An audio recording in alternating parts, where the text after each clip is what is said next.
Процес планування розпочинається відразу в момент отримання бойового завдання, коли ви маєте його усвідомити і оцінити час для підготовки бою.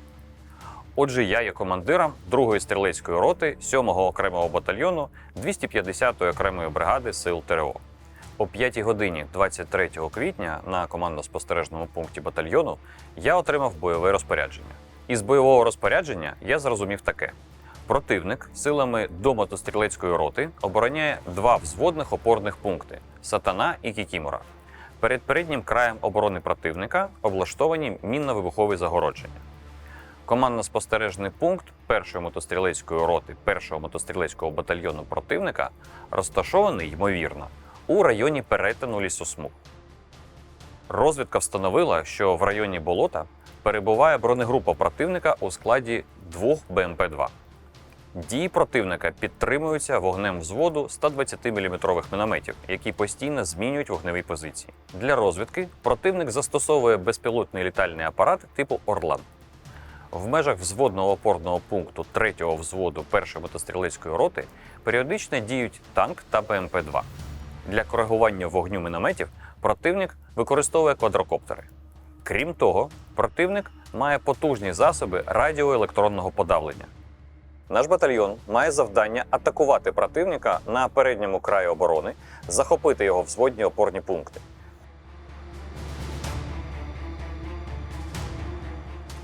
Метою такого завдання є забезпечити успішні наступальні дії 9-го окремого батальйону нашої бригади на напрямку головного удару бригади, змусивши противника використати свої резерви.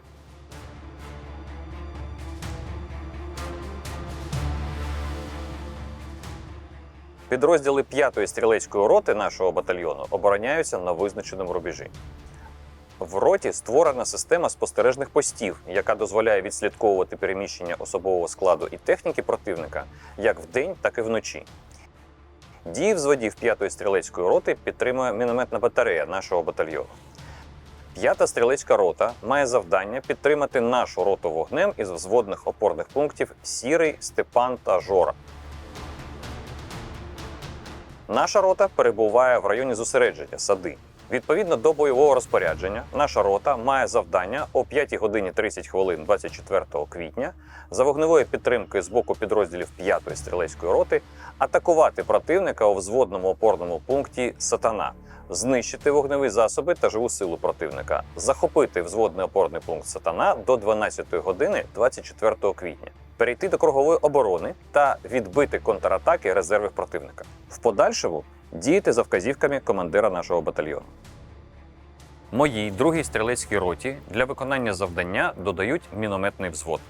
Калібр мінометів 82 мм.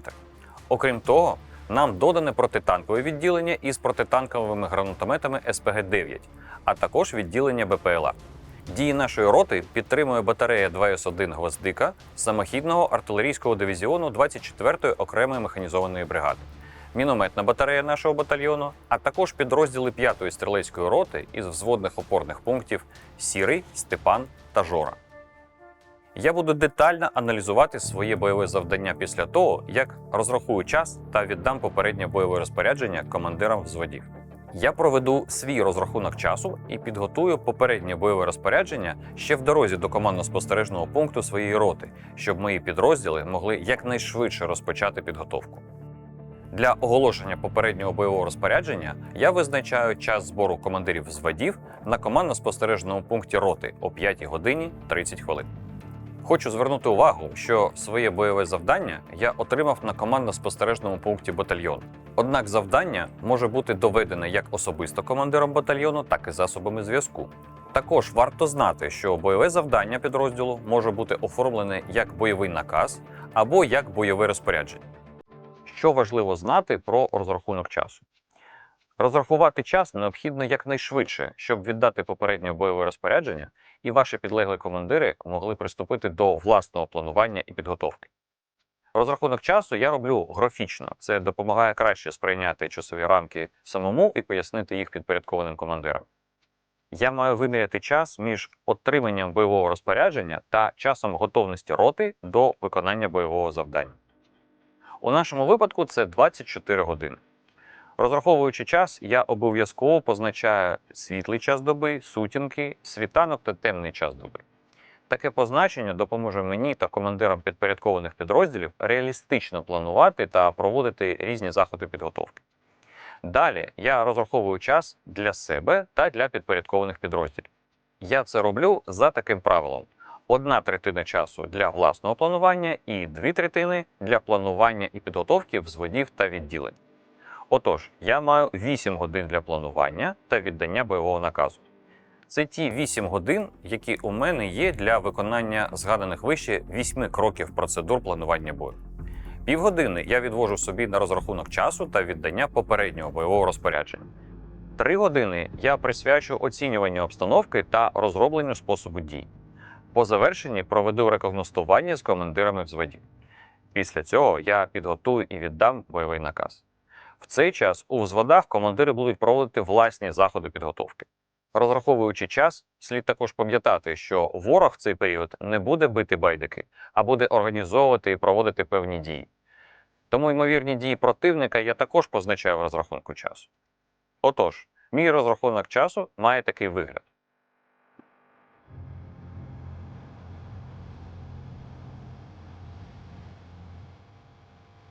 Провівши розрахунок часу, я відразу готую попереднє бойове розпорядження командирам взводів. Метою попереднього бойового розпорядження є якнайшвидше повідомити командирів підпорядкованих підрозділів про бойове завдання, а також надати інформацію чи віддати накази, що допоможуть командирам розпочати підготовку до виконання бойового завдання. З огляду на це, у попередньому бойовому розпорядженні командир може зазначити будь-яку інформацію, яку вважає за потрібне. Як правило, я зазначаю стислі відомості про противника, а також про бойове завдання роти. Ця інформація зазначена у бойовому розпорядженні командира батальйону і визначатиме характер майбутніх дій нашої роти. Якщо у бойовому розпорядженні командира батальйону є дані про об'єкти і цілі, що вражаються в інтересах роти засобами командира батальйону, то я інформую про це командирів взводів. У нашому випадку таких даних немає. Далі я інформую командирів взводів про основні заходи щодо підготовки до бою та про час готовності до дій.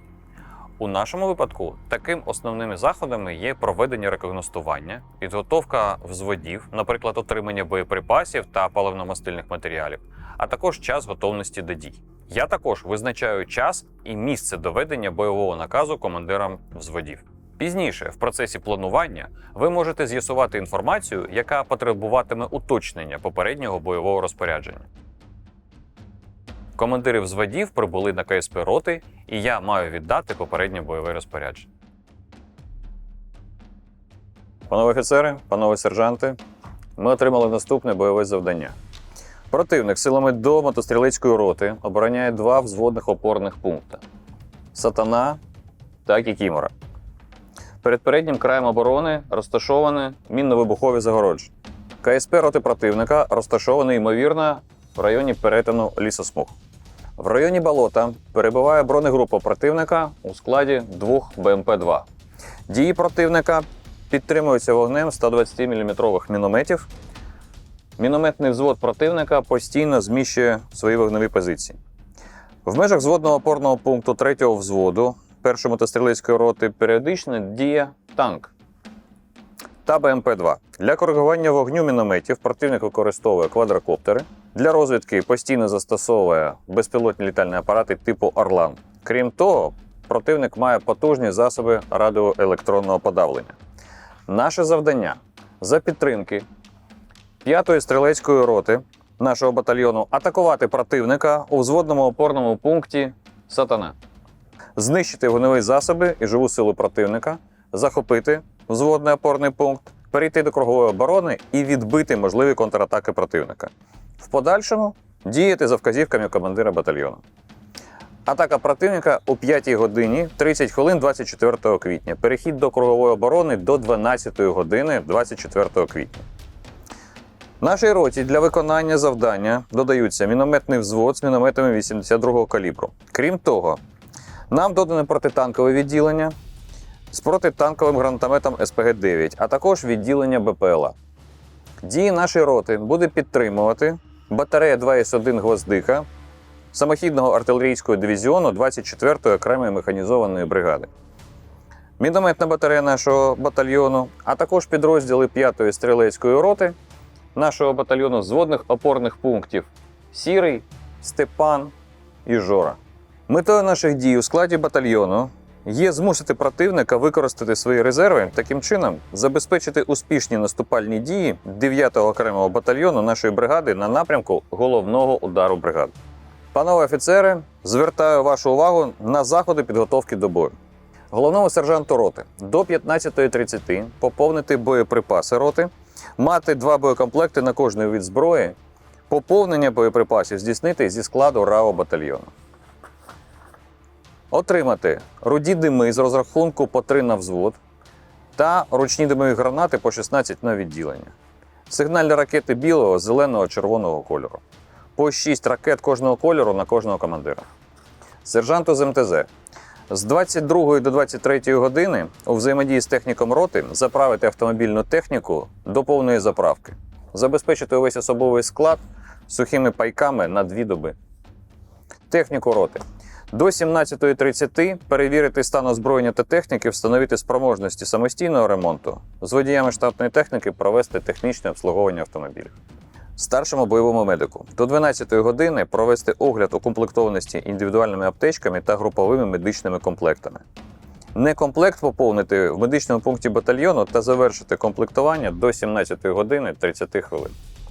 Командиру відділення БПЛА з 10 години 23 квітня організувати постійне спостереження за противником у взводних опорних пунктах Сатана та Кікімора, а також за артилерією противника і резервами противника на глибину до 2 км від його переднього краю оборони.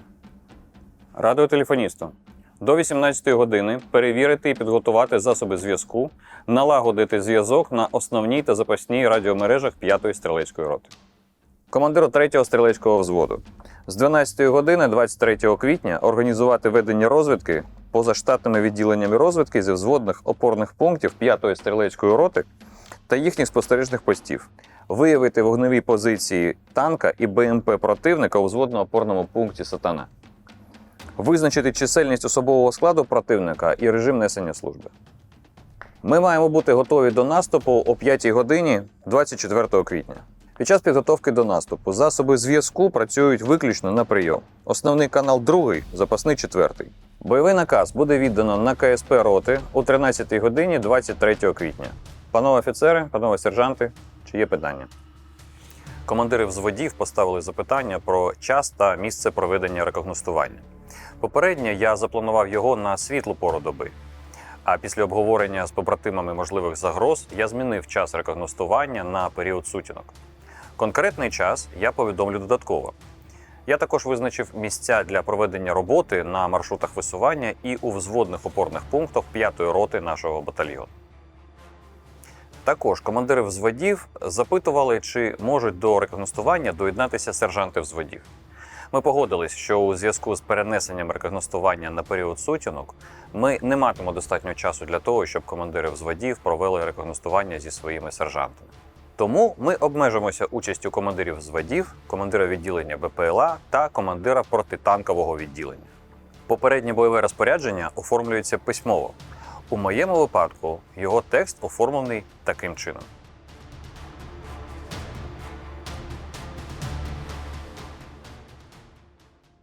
Командири взводів повернулися до своїх підрозділів для планування і підготовки власних дій. І я приступаю до оцінювання обстановки та розроблення способу дій. Оцінювання обстановки та розроблення способу дій складається з аналізу бойового завдання та власне розроблення способу дій. Аналізуючи бойове завдання, я маю відповісти на такі питання. В чому полягає моє завдання? Якою є обстановка? Як я маю виконати завдання? Якими є ризики? Процедури планування бою пропонують мені алгоритми і інструменти, які допоможуть відповісти на ці запитання. Такий алгоритм включає аналіз завдання, що його визначив старший командир, оцінку місцевості та погоди, оцінку противника, оцінку своїх підрозділів, аналіз часу, що є у моєму розпорядженні, аналіз цивільних факторів. Цей алгоритм дозволяє аналізувати і враховувати чинники, які можуть вплинути на виконання бойового завдання. На підставі такого аналізу я Буду визначати і оцінювати ризики. Я також буду визначати вирішальні чинники бою. Зрештою, я сформулюю свій намір. На підставі усієї здобутої та проаналізованої інформації я підготую порівняльний аналіз спроможностей своїх та противника, а також спосіб дій. Найперше, я маю проаналізувати бойове завдання та його мету. Аналізуючи бойове завдання, я маю відповісти собі на запитання, що мені наказано зробити і чому. Для того, щоб всебічно оцінити бойове завдання, я маю зробити такі кроки: усвідомити мету та завдання бригади, тобто на 2 рівня вище від роти. Усвідомити мету та завдання батальйону, тобто на рівень вище від роти. Зрозуміти завдання, мету та роль нашої роти у виконанні завдання батальйоном. З'ясувати, які в мене є обмеження. Уточнити, якими є додаткові та проміжні завдання. Я маю розуміти бойове завдання та його мету на рівень або на 2 рівня вище. Таке розуміння дозволить мені застосовувати ініціативу під час виконання завдання. Натомість, якщо я знаю лише своє бойове завдання, але не розумію бойового завдання командира батальйону чи командира бригади і не знаю мети, якою ми маємо разом досягнути, то це суттєво обмежує мене як у плануванні, так і в бою. Тільки розуміючи мету вищих командирів, я можу спланувати найбільш ефективний варіант дій для її досягнення. Більш того, у випадку, якщо в бою мені доведеться змінити план, то тільки розуміння мети дозволить виконати бойове завдання. Почнемо з розуміння замислу на 2 рівня вище. Якщо завдання і мета не визначені у бойовому розпорядженні, її можна уточнити у командира батальйону. Однак, тут варто зазначити, що в умовах нинішньої російсько-української війни поширення інформації про завдання та мету бригади ставить під загрозу саме досягнення такої мети. Тому вам слід бути готовими, що ви, як і я, інформації про завдання і мету дій бригади не отримаєте. Я також маю проаналізувати бойове завдання та мету на рівень вище, тобто на рівні батальйону. Як я вже зазначив, такий аналіз допоможе мені краще зрозуміти внесок моєї роти у досягнення мети дій батальйону. Крім того, усвідомлення бойового завдання та мети командира батальйону дозволить мені краще зрозуміти власне бойове завдання та краще спланувати маневр. Наш батальйон має завдання атакувати противника на передньому краї оборони та захопити його взводні опорні пункти. Метою такого завдання є змусити противника використати свої резерви і таким чином забезпечити успішні наступальні дії 9-го окремого батальйону нашої бригади на напрямку головного удару бригади. Далі для мене важливо зрозуміти завдання, мету та роль нашої роти. Я це зрозумію, надавши відповідь на 5 запитань. Хто? Це наша 2-га стрілецька рота. Що? Вестиме наступальний бій з завданням атакувати противника, знищити вогневі засоби та живу силу противника, захопити взводний опорний пункт, перейти до кругової оборони та відбити контратаки резервів противника. Коли? Перехід в атаку о 5 годині 30 хвилин 24 квітня. Де? Наша ціль – взводний опорний пункт «Сатана». Чому? Метою наших дій у складі батальйону є змусити противника використати свої резерви і таким чином забезпечити успішні наступальні дії 9-го окремого батальйону нашої бригади на напрямку головного удару бригади. Тепер ми з'ясуємо, чи наш підрозділ виконує основну чи допоміжну роль.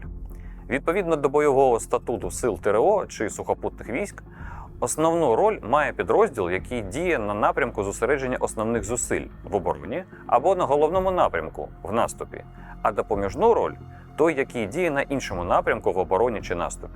Основна роль, як правило, означає, що бойове завдання роти співпадає з бойовим завданням батальйону. Я бачу, що бойове завдання нашої роти суголосне з бойовим завданням усього нашого батальйону. При цьому підрозділи 5-ї стрілецької роти мають надавати нам вогневу підтримку. Крім того, нас будуть підтримувати артилерійська та мінометна батареї. Це означає, що роль нашої роти є основною для виконання бойового завдання батальйону. Тепер я маю з'ясувати, які в мене є обмеження. Обмеження – це заборона певних дій, або ж вимога вчиняти певні дії.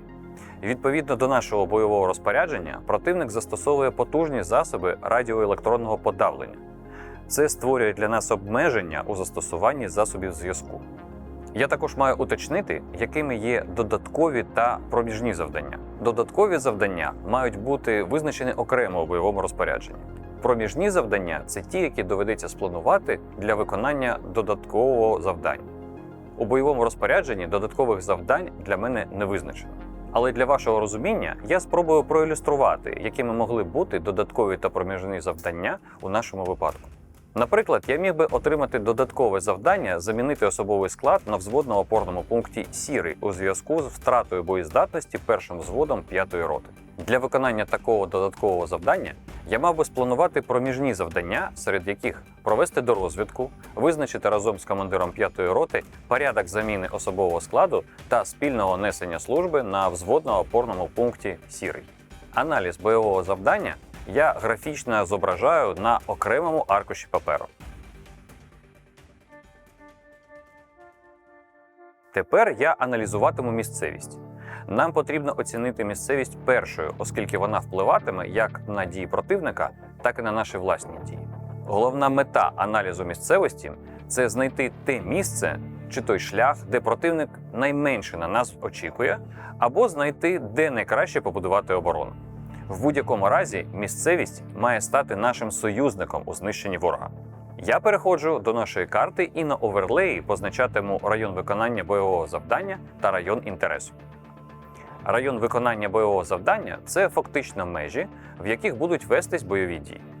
Район виконання бойового завдання визначає для мене старший командир. Район інтересу – це місцевість, з якої може надходити загроза від ворожих сил чи інших чинників, які впливають на поле бою і можуть суттєво вплинути на виконання бойового завдання. Район інтересу, як правило, є територіально більшим за район виконання бойового завдання. Далі я аналізуватиму перешкоди, шляхи підходу, ключові об'єкти та ділянки місцевості, умови спостереження і ведення вогню, захисні та маскувальні властивості місцевості. Для цього я буду користуватися картою, оверлеями та таблицею. У таблицю я записую кожен чинник і аналізую його на предмет того, як противник може використати цей чинник проти мене, і як я можу використати його супроти противника. Зрештою, за результатами такого аналізу я маю зробити висновки стосовно подальших дій. На окремому оверлеї я позначатиму перешкоди. Перешкоди можуть бути природніми, як то водойми чи ліси, або можуть бути рукотворними, наприклад, забудови чи залізничні колії. І можуть бути тактичними, зокрема вибухові чи невибухові загородження. На цьому ж оверлеї я позначу дороги. Зробивши всі необхідні позначення, я можу зробити висновок, що наша місцевість є відкритою, середньопересіченною з численними лісосмугами і має багато ґрунтових доріг. Серед тактичних перешкод я звертаю увагу на мінні поля перед взводними опорними пунктами противника чи власними взводними опорними пунктами. Це означає, що мені необхідно планувати або подолання мінно-вибухових загороджень, або обхід їх з флангів. Далі, на окремому оверлеї я оцінюватиму і позначатиму коридори мобільності та шляхи підходу. Шляхи підходу – це фактично маршрути висування чи маршрути майбутньої атаки. І вони формуються з коридорів мобільності.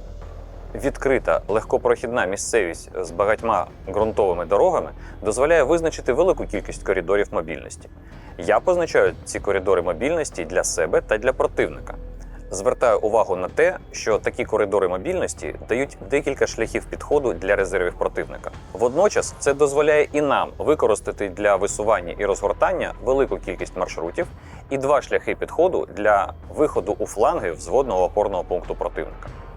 Під час розроблення власного способу дій мені важливо врахувати таку особливість місцевості і обрати несподіваний для противника маршрути руху. Наступною важливою для нас характеристикою є ключові об'єкти чи ділянки місцевості. Ключовими об'єктами місцевості є ті, захоплення, утримання чи контроль яких надає суттєву перевагу одній зі сторін. У нашому випадку це взводний опорний пункт «Степан» 5-ї роти нашого батальйону, який розміщений у найвищій точці району виконання бойового завдання, із якого має вестись спостереження і коригування вогню нашої артилерії та мінометів. Тим більше нам важливо не допустити захоплення противником цієї ключової ділянки. Ми також маємо визначити умови спостереження та ведення вогню. зрозуміти, як далеко ми можемо спостерігати і вести вогонь. Умови спостереження та ведення вогню залежать від рельєфу, рослинності, об'єктів, які перешкоджають огляду місцевості. Умови спостереження та ведення вогню можна визначати за допомогою карти або ж за допомогою програмного забезпечення, як, наприклад, кропива чи дельта. Я буду визначати умови спостереження та ведення вогню за допомогою карти. Спочатку мені потрібно визначити і нанести на карту поля невидимості, тобто закриті ділянки місцевості, яких не видно з пункту спостереження. Я буду застосовувати один із способів визначення полів невидимості через побудову профілів місцевості. Профілем називається креслення, яке зображує переріз місцевості вертикальною площиною.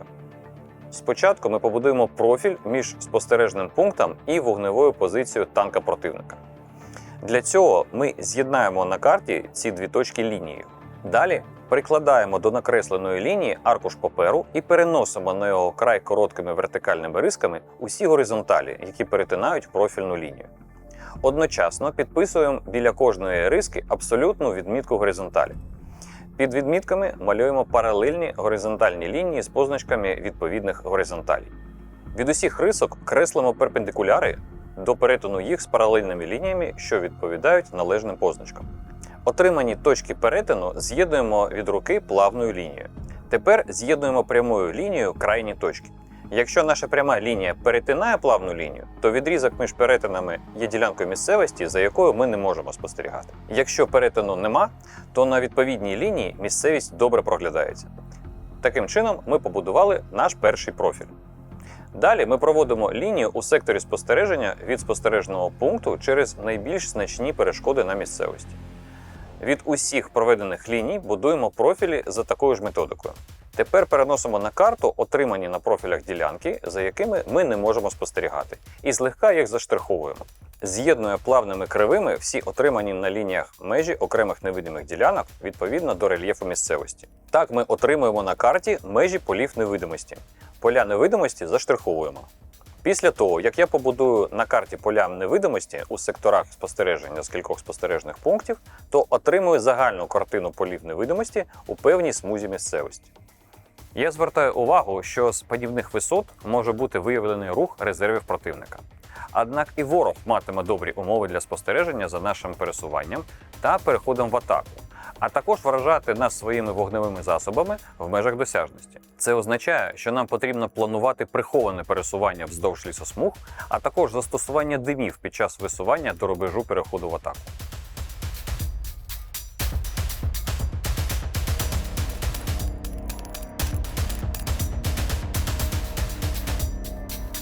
Зрештою, я маю визначити захисні та маскувальні властивості місцевості.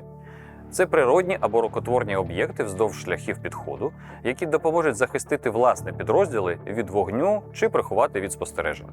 В цілому, як ми побачили, наша місцевість є відкритою.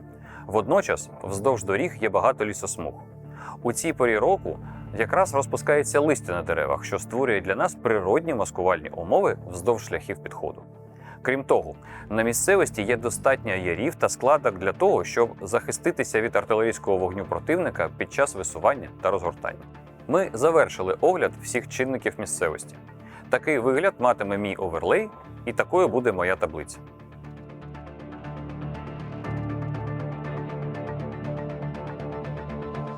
Далі для мене важливо проаналізувати погоду. Погода є самодостатнім чинником, що може вплинути на виконання бойового завдання. Мороз чи надмірна спека впливатиме на життєздатність особового складу чи на застосування техніки. Також на застосування техніки впливає відлига і бездоріжжя. Зрештою, погода впливатиме на те, що ми можемо побачити очима чи за допомогою технічних засобів розвідки. Для планування бою ми будемо враховувати такі чинники. Видимість, наприклад, туман, що впливатиме на спостереження. Вітер, який може підіймати пил чи відносити безпілотні літальні апарати. Опити, як то дощ, що може вплинути як на видимість, так і на ґрунт і застосування техніки. Хмарність, що, зокрема, впливає на застосування аеророзвідки. Температура та вологість, що впливають на живучість особового складу та застосування техніки. Результати аналізу погоди я записуватиму в таблицю. Час початку виконання нашого бойового завдання – 5 година 30 хвилин 24 квітня. Цей час припадає на світанок, оскільки сонце зійде о 5 годині 12 хвилин. Це означає, що ми будемо висуватися в темний час доби, і противник буде мати обмежені можливості, щоб нас виявити. Вітер буде південно-західним, максимальна швидкість вітру 2,8 метри за секунду. Мінімальна швидкість вітру дозволить нам краще чути рух танків та БМП противника в глибині його оборони. Близько 8 години ранку має розпочатися дощ, що розмочить ґрунт. Якщо дощ буде рясним і тривалим, то це обмежить можливості противника здійснювати маневр по більшості польових доріг. Ранок буде хмарним. Це обмежує можливості застосування БПЛА як для противника, так і для нас. Тому нам необхідно посилити спостереження за противником всіма підрозділами. Температура від 9 до 15 градусів за Цельсієм з вологістю повітря 70%. Ані температура, ані вологість не матиме негативного впливу на особовий склад. Я також звертаю увагу на те, що впродовж дня 23 квітня буде ясна і безвітряна погода. Це створює несприятливі умови для рекогностування у світлий час доби, оскільки противнику буде легко нас виявити. Тому я вирішую перенести рекогностування на період сутінок.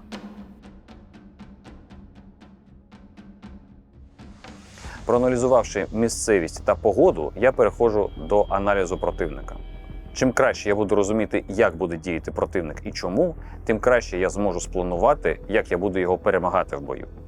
Під час планування бою в командира може виникнути спокуса зекономити час на аналізі противника.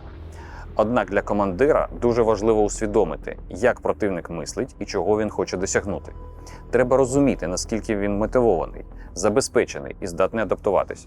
Командир повинен дбати про те, щоб постійно доповнювати своє розуміння противника. Саме це розуміння дозволить йому ухвалити рішення, коли, як і де атакувати та знищувати противника. Під час аналізу противника мені потрібно дати відповідь на такі запитання. Якими є склад і стан противника? Де розташовується противник? Яким може бути найбільш ймовірний спосіб дій противника? Інформацію про організаційну структуру, склад, чисельність і озброєння противника я можу отримати з бойового наказу, від розвідки чи від сусідніх підрозділів. Я буду аналізувати склад і стан противника на рівні взводу, який я маю атакувати та розгромити. Мені також варто брати до уваги організаційну структуру противника на рівні роти та батальйону, тобто на рівень та 2 рівня вище. Цю інформацію я позначаю графічно на окремих аркушах паперу. Я володію обмеженою інформацією про перший мотострілецький батальйон противника. Мені відомо, що він має у своєму складі ще одну мотострілецьку роту та ще одну роту у загальновійськовому резерві. Водночас, від сусідніх підрозділів мені вдалося отримати інформацію про першу мотострілецьку роту, в смузі дії якої буде наступати моя рота. Відповідно до організаційної структури противника, мотострілецька рота має складатися із 3 мотострілецьких взводів. В обороні кожен з таких взводів має утримувати взводний опорний пункт. Перша мотострілецька рота веде оборону вже більше 2 тижнів в межах 2 взводних опорних пунктів «Сатана» та «Кікімора». При цьому окремо працює бронегрупа. З огляду на це можна припустити, що бронегрупа – це залишки 3-го взводу першої мотострілецької роти. Також можна припустити, що особовий склад 3-го взводу був розподілений для виконання завдань до взводних опорних пунктів «Сатана» та «Кікімора». Таким чином, ми припускаємо, що перша мотострілецька рота має у своєму складі близько 80 осіб. Мотострілецький взвод, який ми будемо атакувати, буде діяти у складі до 40 осіб. Він має власну БМП-2, доданий танк та гранатомет СПГ-9. На рівні роти його підтримує мінометний взвод з мінометами комплексу 2С-12, бронегрупа у складі 2 БМП-2 та розвідувальний БПЛА типу «Орлан». З метою уточнення кількості особового складу, озброєння, техніки та розташування противника, я спланую і визначу завдання для проведення дорозвідки противника на взводному опорному пункті «Сатана». Далі я маю відобразити, де розташовані позиції противника, чи де, ймовірно, він може їх розташувати. Цю інформацію я позначаю на робочій карті командира роти. Також я маю уточнювати її за результатами розвідки чи рекогностування. Із бойового розпорядження та від сусідніх підрозділів я дізнався таке розташування противника. Передусім, 2 опорних пункти взводів противника – «Сатана» біля водосховища та «Кікімора» біля перехрестя польових доріг. Ще один спостережний пост противника розташований в районі перетину польових доріг. В районі болота противник розташував бронегрупу в складі 2 БМП-2. Вогневі позиції мінометного взводу облаштовано позаду взводного опорного пункту «Сатана». Ймовірно, командно-спостережний пункт роти противника розгорнута в районі перетину лісосмуг. Ще одна мотострілецька рота 1-го мотострілецького батальйону обороняється північніше, а рота загального військового резерву зосереджена на південній околиці Нижньої Дуванки. Вогневі позиції танка облаштовані поблизу взводного опорного пункту «Сатана». З однієї прострілюється наш взводний опорний пункт «Степан», з іншої – взводний опорний пункт «Сірий». Також у межах взводного опорного пункту «Сатана» противник облаштував вогневі позиції для БМП-2 та СПГ-9. Я також пам'ятаю, що перед переднім краєм оборони противника облаштовані комбіновані мінно-вибухові загородження. Противник може побудувати бойовий порядок в один ешелон з виділенням загальновійськового резерву. Далі я аналізуватиму спроможності противника, як вони будуть впливати на мої дії і як нейтралізувати цей вплив. Я повинен враховувати та аналізувати такі спроможності ворога: розвідка, маневрені можливості, вогнева підтримка, забезпечення, інженерні загородження, система управління. Свої спостереження і міркування я буду записувати до таблиці. Стосовно розвідувальних спроможностей, то за допомогою Орлан-10 противник може швидко виявляти та передавати інформацію про наше розташування та пересування. Це може призвести до ураження наших підрозділів ворожою артилерією. Тому нам слід маскувати наш наступ і пересуватися в темний час доби, а також застосовувати дими та інші інструменти введення противника в оману. Аналізуючи маневрені можливості, я, зокрема, враховую наявність у противника бойових машин піхоти, що дозволяє противнику здійснювати швидкий маневр підрозділів, які проводять контратаку, а також здійснювати швидке постачання та евакуацію. Щоб нейтралізувати такі можливості противника, я планую вести розвідку резервів противника в глибині його оборони та бути у постійній готовності негайно відкривати вогонь артилерії з метою затримання висування резервів противника. Далі я звертаю увагу на вогневу підтримку противника, зокрема на наявність 120 мм мінометів. Цими засобами противник може уразити наші підрозділи. Тобто мені слід вести розвідку вогневих позицій мінометів противника за допомогою БПЛА та намагатися подавити мінометні підрозділи противника вогнем артилерії старшого командира. Щоб нейтралізувати можливий вплив бронегрупи противника на підрозділи роти, я планую вести розвідку маршрутів висування бронегрупи і у разі виявлення бронегрупи завдавати їй вогневого ураження. Що стосується забезпечення, то від сусідніх підрозділів ми знаємо, що зараз противник має обмежене постачання боєприпасів та пально-мастильних матеріалів. Це дає нам підстави вважати, що ворог буде економити боєприпаси.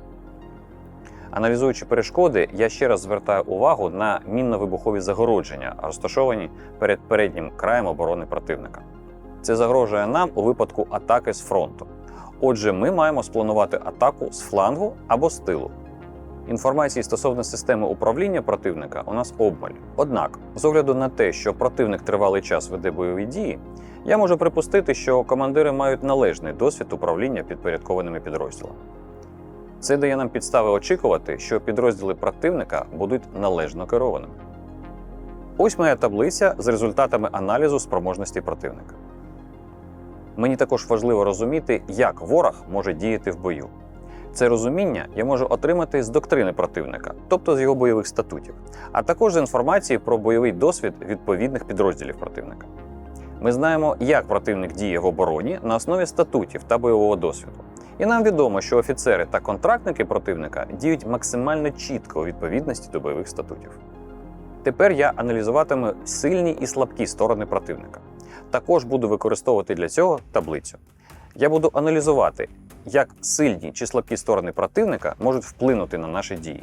При цьому, стосовно сильних сторін, я плануватиму, як нейтралізувати їхній вплив, а стосовно слабких сторін, як їх використати чи посилити в інтересах наших дій. Серед сильних сторін противника я позначаю наявність БМП і танка у взводному опорному пункті. Такі бойові машини можуть на великій відстані уразити підрозділи нашої роти, які висуватимуться для атаки, та підрозділи, що атакують. Щоб нейтралізувати їхній вплив, я планую розвідку та ураження танка і БМП вогнем артилерії до початку атаки. Крім того, як сильну сторону я відзначаю наявність мінометних підрозділів. Мінометами противник може уразити підрозділи нашої роти під час висування та переходу в атаку. Це означає, що я маю виявити район вогневих позицій мінометів противника та спланувати ураження їхніх розрахунків артилерією. До сильних сторін противника я також залічую засоби радіоелектронного подавлення. Ними противник може подавити радіомережі нашої роти. Щоб не залишитися без зв'язку, я планую встановити сигнали управління. Зрештою, взводні опорні пункти противника захищені мінно-вибуховими загородженнями, що обмежує нашу атаку противника з фронту. Тому для планування атаки ми будемо розглядати фланги взводного опорного пункту противника. Для цього я обов'язково зроблю запит до командира батальйону на ведення інженерної розвідки на напрямку майбутньої атаки з метою виявлення проміжків між мінно-вибуховими загородженнями. І тут я звертаю увагу на великі проміжки між взводними опорними пунктами противника, що є вразливою стороною противника.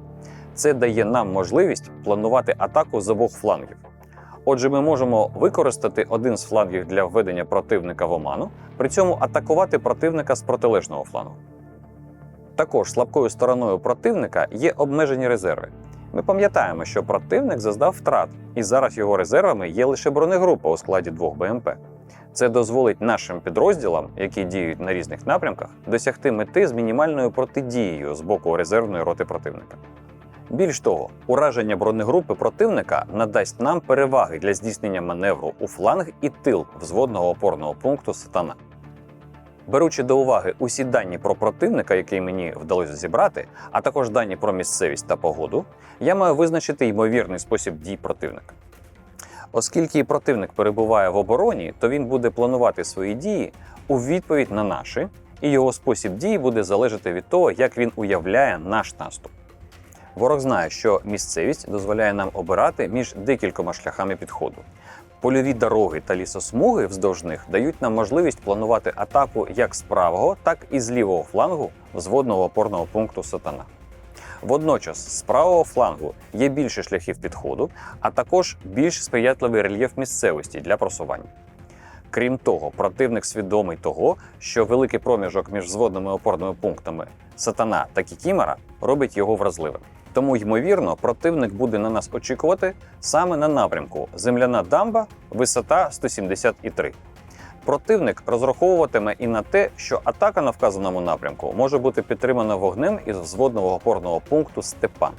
З огляду на такі очікування противника, ми можемо припустити наступний спосіб його дій. Противник буде вести вогонь з гармат і мінометів по наших підрозділах під час наступу. Під час нашої атаки на взводний опорний пункт «Сатана» противник також буде застосовувати вогонь із стрілецької зброї, гранатометів, бойових машин та танка по наших підрозділах. Щоб зупинити наш наступ та відновити розташування вздовж переднього краю оборони, противник може застосувати бронегрупу роти, резерви 1-го мотострілецького батальйону та 100-го мотострілецького полку. На оверлеї способу дій противника я позначаю ймовірні райони чи позиції, на яких буде діяти танк, БМП та бронегрупа роти противника. Також я позначаю їхні сектори чи смуги ведення вогню та рубежі відкриття вогню різних вогневих засобів. Крім того, я позначаю ймовірний маневр бронегрупи роти противника, резервів 1-го мотострілецького батальйону та 100-го мотострілецького полку. Тепер ми розуміємо очікування противника від нас і його ймовірні дії у відповідь. Таке розуміння нам важливе передусім для того, щоб не планувати і не діяти так, як того може очікувати противник. Крім того, ми можемо використати очікування противника для введення його в оману і планування хибної атаки. Тепер час проаналізувати власні підрозділи для того, щоб розуміти свої можливості. Аналіз власних підрозділів я проводжу за схожим алгоритмом, що й аналіз сил противника. За результатами аналізу власних підрозділів та підрозділів, які будуть надавати підтримку, я маю відповісти на такі запитання. Який склад та розташування моїх підрозділів? Який стан зброї та техніки? Яким є забезпечення боєприпасами, пально-мастильними матеріалами, водою та іншими матеріально-технічними засобами? Яким є фізичний і психологічний стан особового складу? Яким є стан підготовки підрозділів? Якими є сильні та слабкі сторони підпорядкованих підрозділів та командирів? Які додаткові ресурси необхідні для виконання бойового завдання? Інформацію про склад своїх підрозділів я позначаю графічно. Моїй 2-й стрілецькій роті для виконання завдання додаються мінометний взвод. Калібр мінометів 82 мм. З цих мінометів я можу вражати противника на відстані до 4 км. Крім того, нам додане протитанкове відділення із протитанковими гранатометами СПГ-9. Цей гранатомет дозволить мені вражати броньовані цілі, тобто танк чи БМП на відстані до 1300 метрів. Для ведення боротьби з броньованими цілями противника у стрілецьких взводах є 8 гранатометів НЛАВ та 6 гранатометів АТ-4. Ними ми можемо ефективно вражати броньовані цілі на відстані до 600 та 700 метрів відповідно. Також у моєму підпорядкуванні є відділення БПЛА з квадрокоптерами. Квадрокоптер може перебувати в повітрі до години та вести розвідку противника на глибину до 5 км від місця його запуску.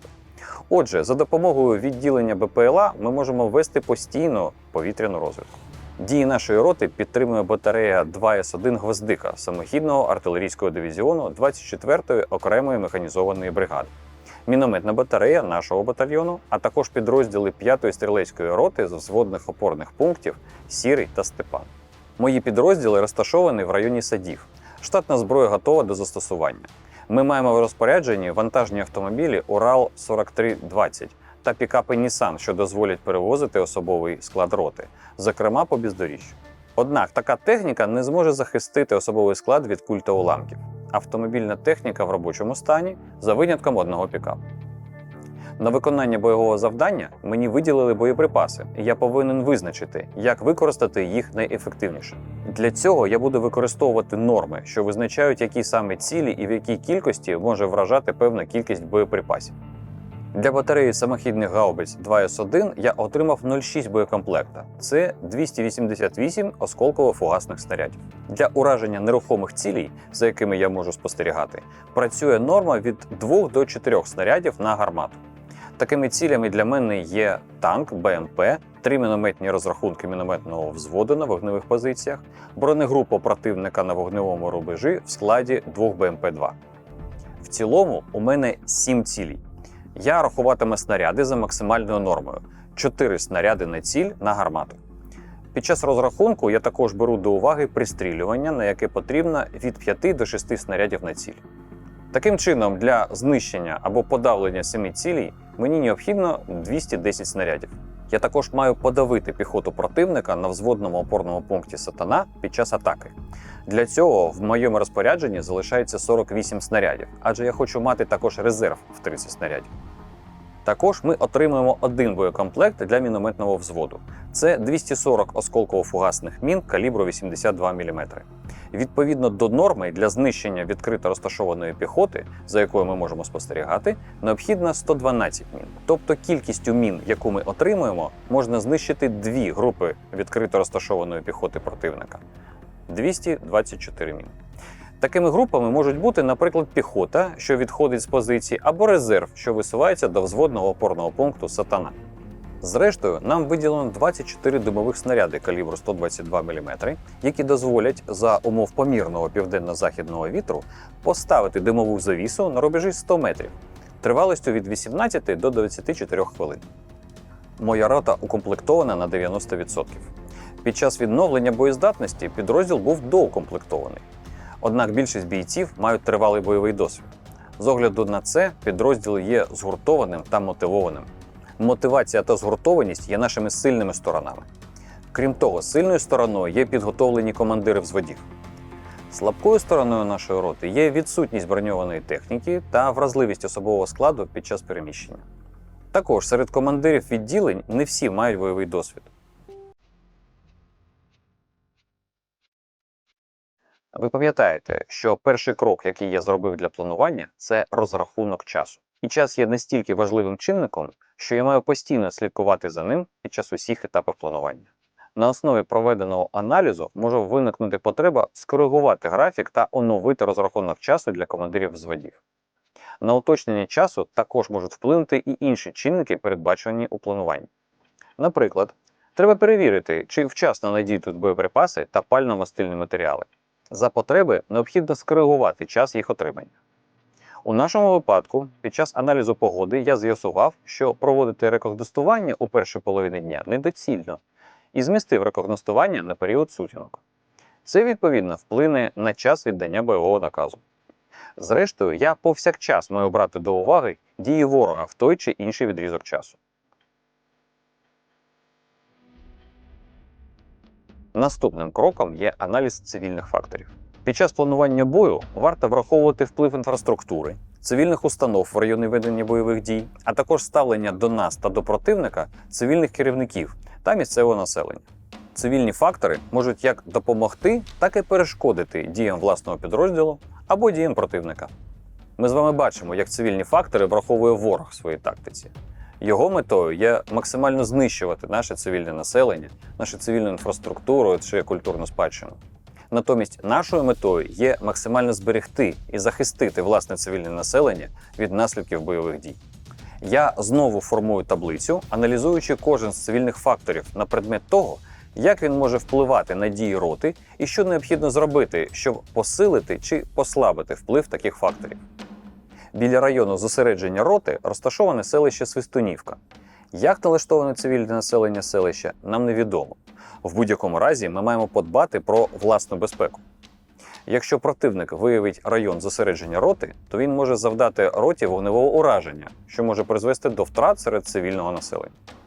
Для того, щоб убезпечити мешканців села, попереджаю їх, щоб вони перебували в укриттях.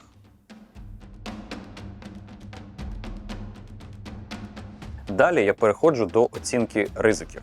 Ризик – це те, що може піти не за планом. Я можу виявити ризики лише в процесі планування. Після того, як ризики виявлені, я маю ухвалити рішення, як зменшити вплив того чи іншого ризику. Наприклад, ми плануємо уразити артилерією, БМП-2, танк та бронегрупу противника. Однак є ризик, що ми не зможемо їх виявити. Або ж навіть коли ми їх виявимо, нам не вдасться їх уразити. Такий ризик є доволі ймовірним, і ми маємо бути готові знищити БМП-2, танк та бронегрупу силами свого підрозділу. Іншим ризиком є те, що БПЛА ворога виявить наші підрозділи під час висування та скоригує вогонь артилерії. Це може призвести до значних втрат з нашого боку. Щоб зменшити вплив такого ризику, нам слід висуватися в темну пору доби, дотриматися світломаскування, рухатися лісосмугами та складками місцевості. Ще одним ризиком, типовим під час активних бойових дій, є дружній вогонь. Він є загрозою як для особового складу, так і для техніки. Для зменшення впливу такого ризику ми маємо дотримуватись визначених обмежень щодо секторів вогню та визначеного простору для маневрів. А у разі відкриття дружнього вогню, зокрема мінометної батареї по наших силах, одразу доповідати і припиняти або переносити вогонь. Знову ж таки, я роблю таблицю, де зазначаю, на що може впливати той чи інший чинник і які висновки я маю з цього зробити. Тепер я підійшов до кроку, який є дуже важливим для підготовки власного плану дій. Я маю визначити, яка наша дія з найбільшою ймовірністю буде гарантувати виконання всього бойового завдання. Така дія називається вирішальним чинником. Для того, щоб визначити вирішальний чинник, я маю ще раз зосередитися на всіх даних, які мені вдалося зібрати та проаналізувати. Я маю уявити переломний момент бою, після якого я буду впевнений в успішності виконання всього бойового завдання. І я маю визначити, яка дія чи який факт у цьому переломному моменті є найважливішим. Відповідно до всієї інформації, яку я маю про місцевість, погоду, противника та про свої сили, я усвідомлюю, що переломним моментом у бою для мене є знищення противника в опорному пункті Сатана та захоплення його. По-перше, це дасть мені змогу з зайнятих позицій на Сатані знищити вогнем танк та БМП у випадку, якщо вони не будуть уражені вогнем артилерії. По-друге, знищення противника і захоплення взводного опорного пункту дасть мені можливість перейти до оборони та відбити контратаки противника. Під час планування в мене може виникати потреба в додатковій інформації. Запити на отримання такої інформації я можу надіслати командиру батальйону. Також я можу здобувати певну інформацію самостійно, до бою чи під час бою. Крім того, я маю визначити, яку інформацію про свої підрозділи ми маємо приховати від противника. Таку інформацію я також записую до таблиці. Спочатку я визначаю, яка мені потрібна інформація про противника і місцевість. Мені дуже важливо знати, коли противник застосовує БПЛА для розвідки і коли він застосовує засоби радіоелектронного подавлення. Крім того, для мене дуже важливо дізнатися, який склад резервів противника, що будуть застосовані проти мене. Цю інформацію я буду запитувати у командира батальйону. Впродовж бою мені важливо слідкувати за своїми підрозділами і отримувати критичну інформацію стосовно них. Я маю невідкладно отримувати інформацію про свій особовий склад, втрати серед бійців, морально-психологічний стан підрозділів. Також маю володіти інформацією про озброєння і техніку, їхній стан чи втрати. Я бачу потребу уточнити місця встановлення противником мінно-вибухових загороджень, особливо на ділянці між озером з греблею та взводним опорним пунктом «Сатана». Для цього я можу звернутися до командира батальйону з проханням залучити до виконання цього завдання особовий склад інженерно-саперного взводу батальйону. Таку інформацію я повинен мати до 24 години 23 квітня. Після захоплення опорного пункту «Сатана» я маю перейти до кругової оборони і відбивати атаки резервів противника. Тобто я повинен буду знати про можливе пересування резервів противника в глибині його оборони. Для цього я звернуся до командира батальйону з відповідним проханням щодо використання БПЛА з більшими можливостями, ніж ті, які є у мене. Зрештою, є інформація, яку я маю приховати від противника. Найважливіше – приховувати будь-яку інформацію про підготовку до наступу чи про стан та укомплектованість підрозділів.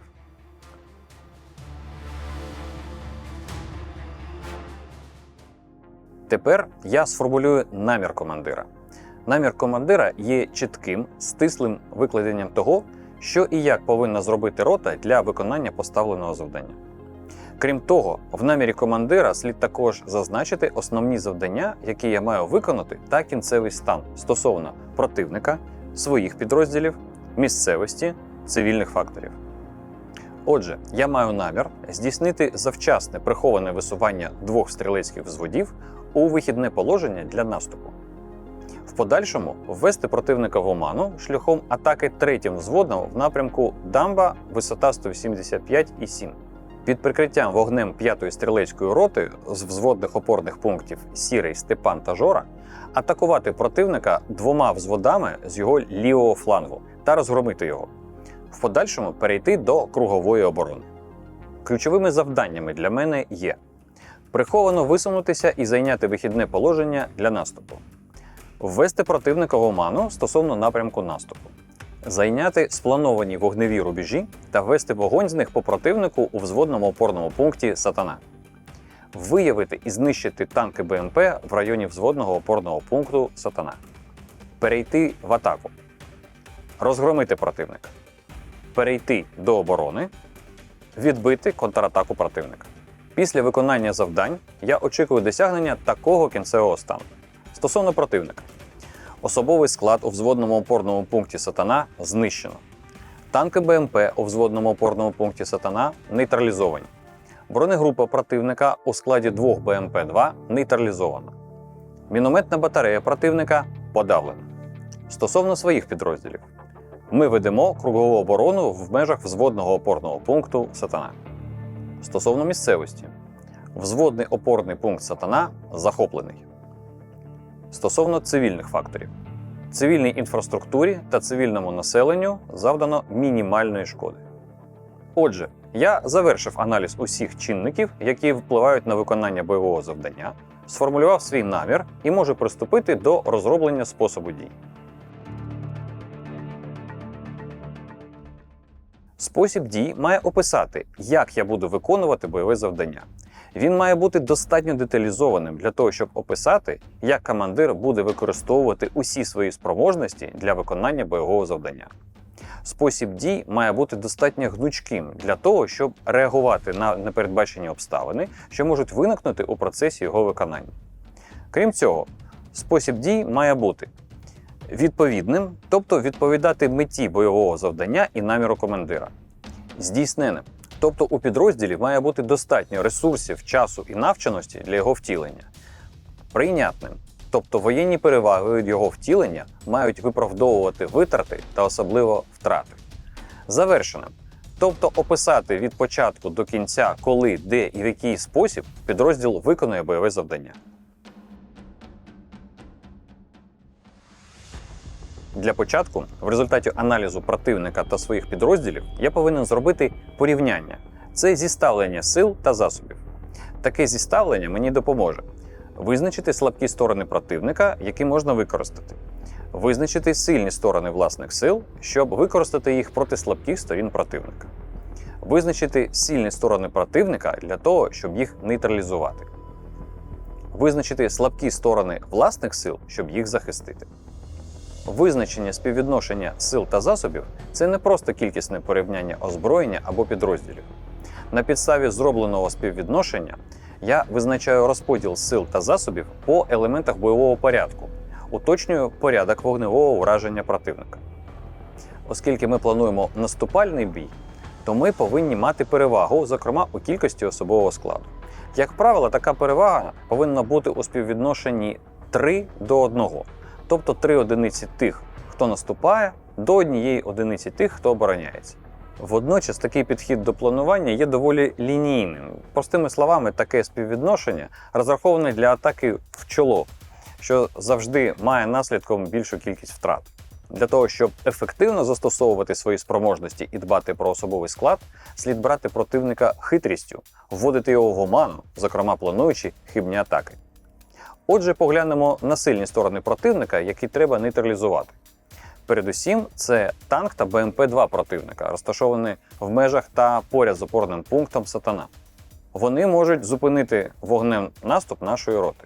Саме тому першочергове завдання артилерії під час вогневої підготовки атаки – уразити ці цілі противника.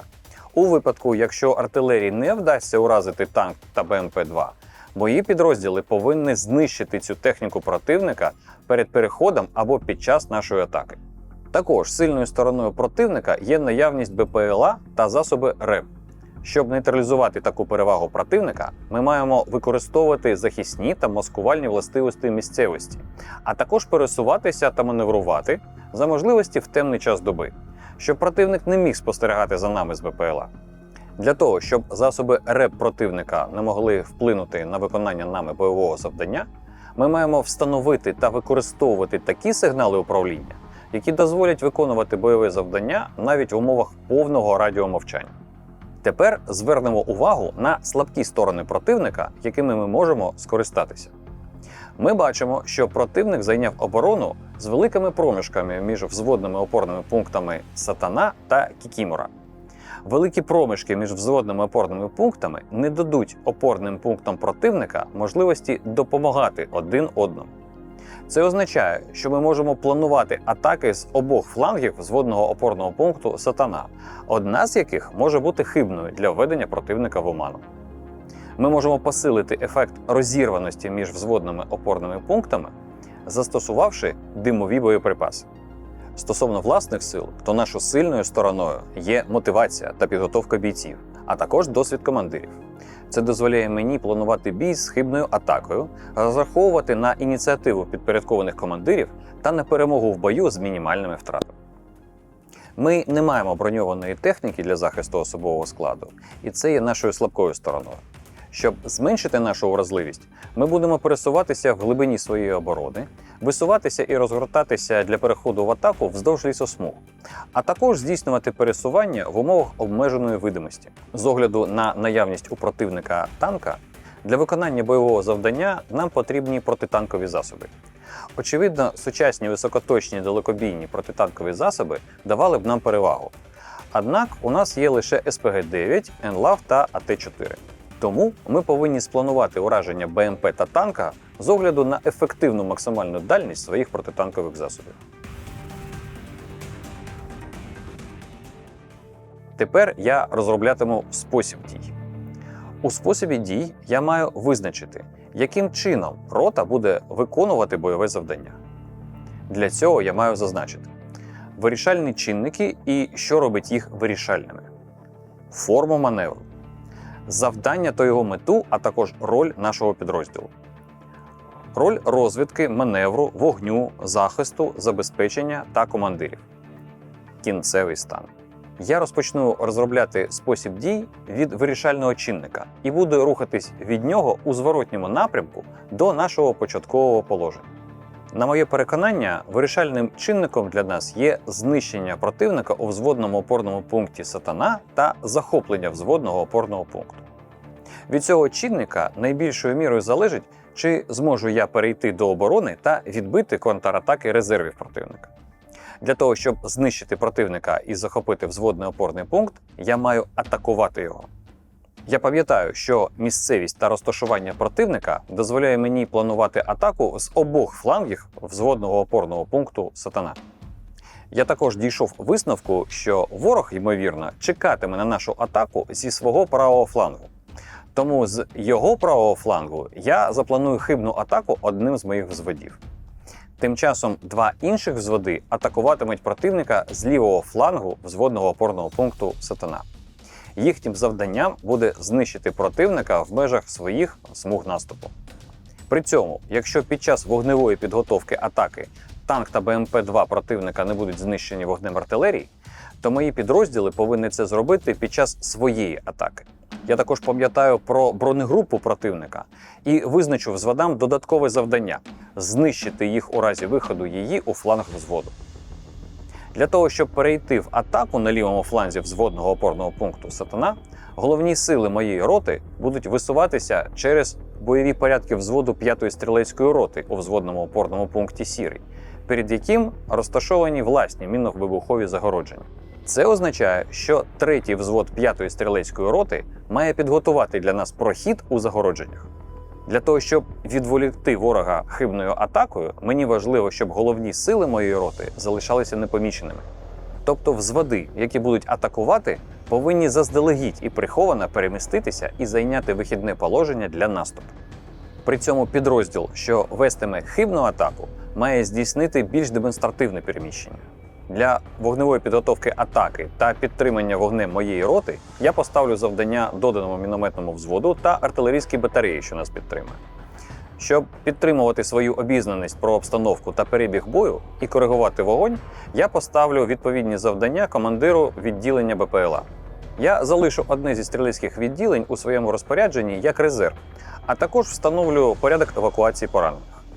Отож, я пройшов зворотній шлях від вирішального чинника до початку наступу.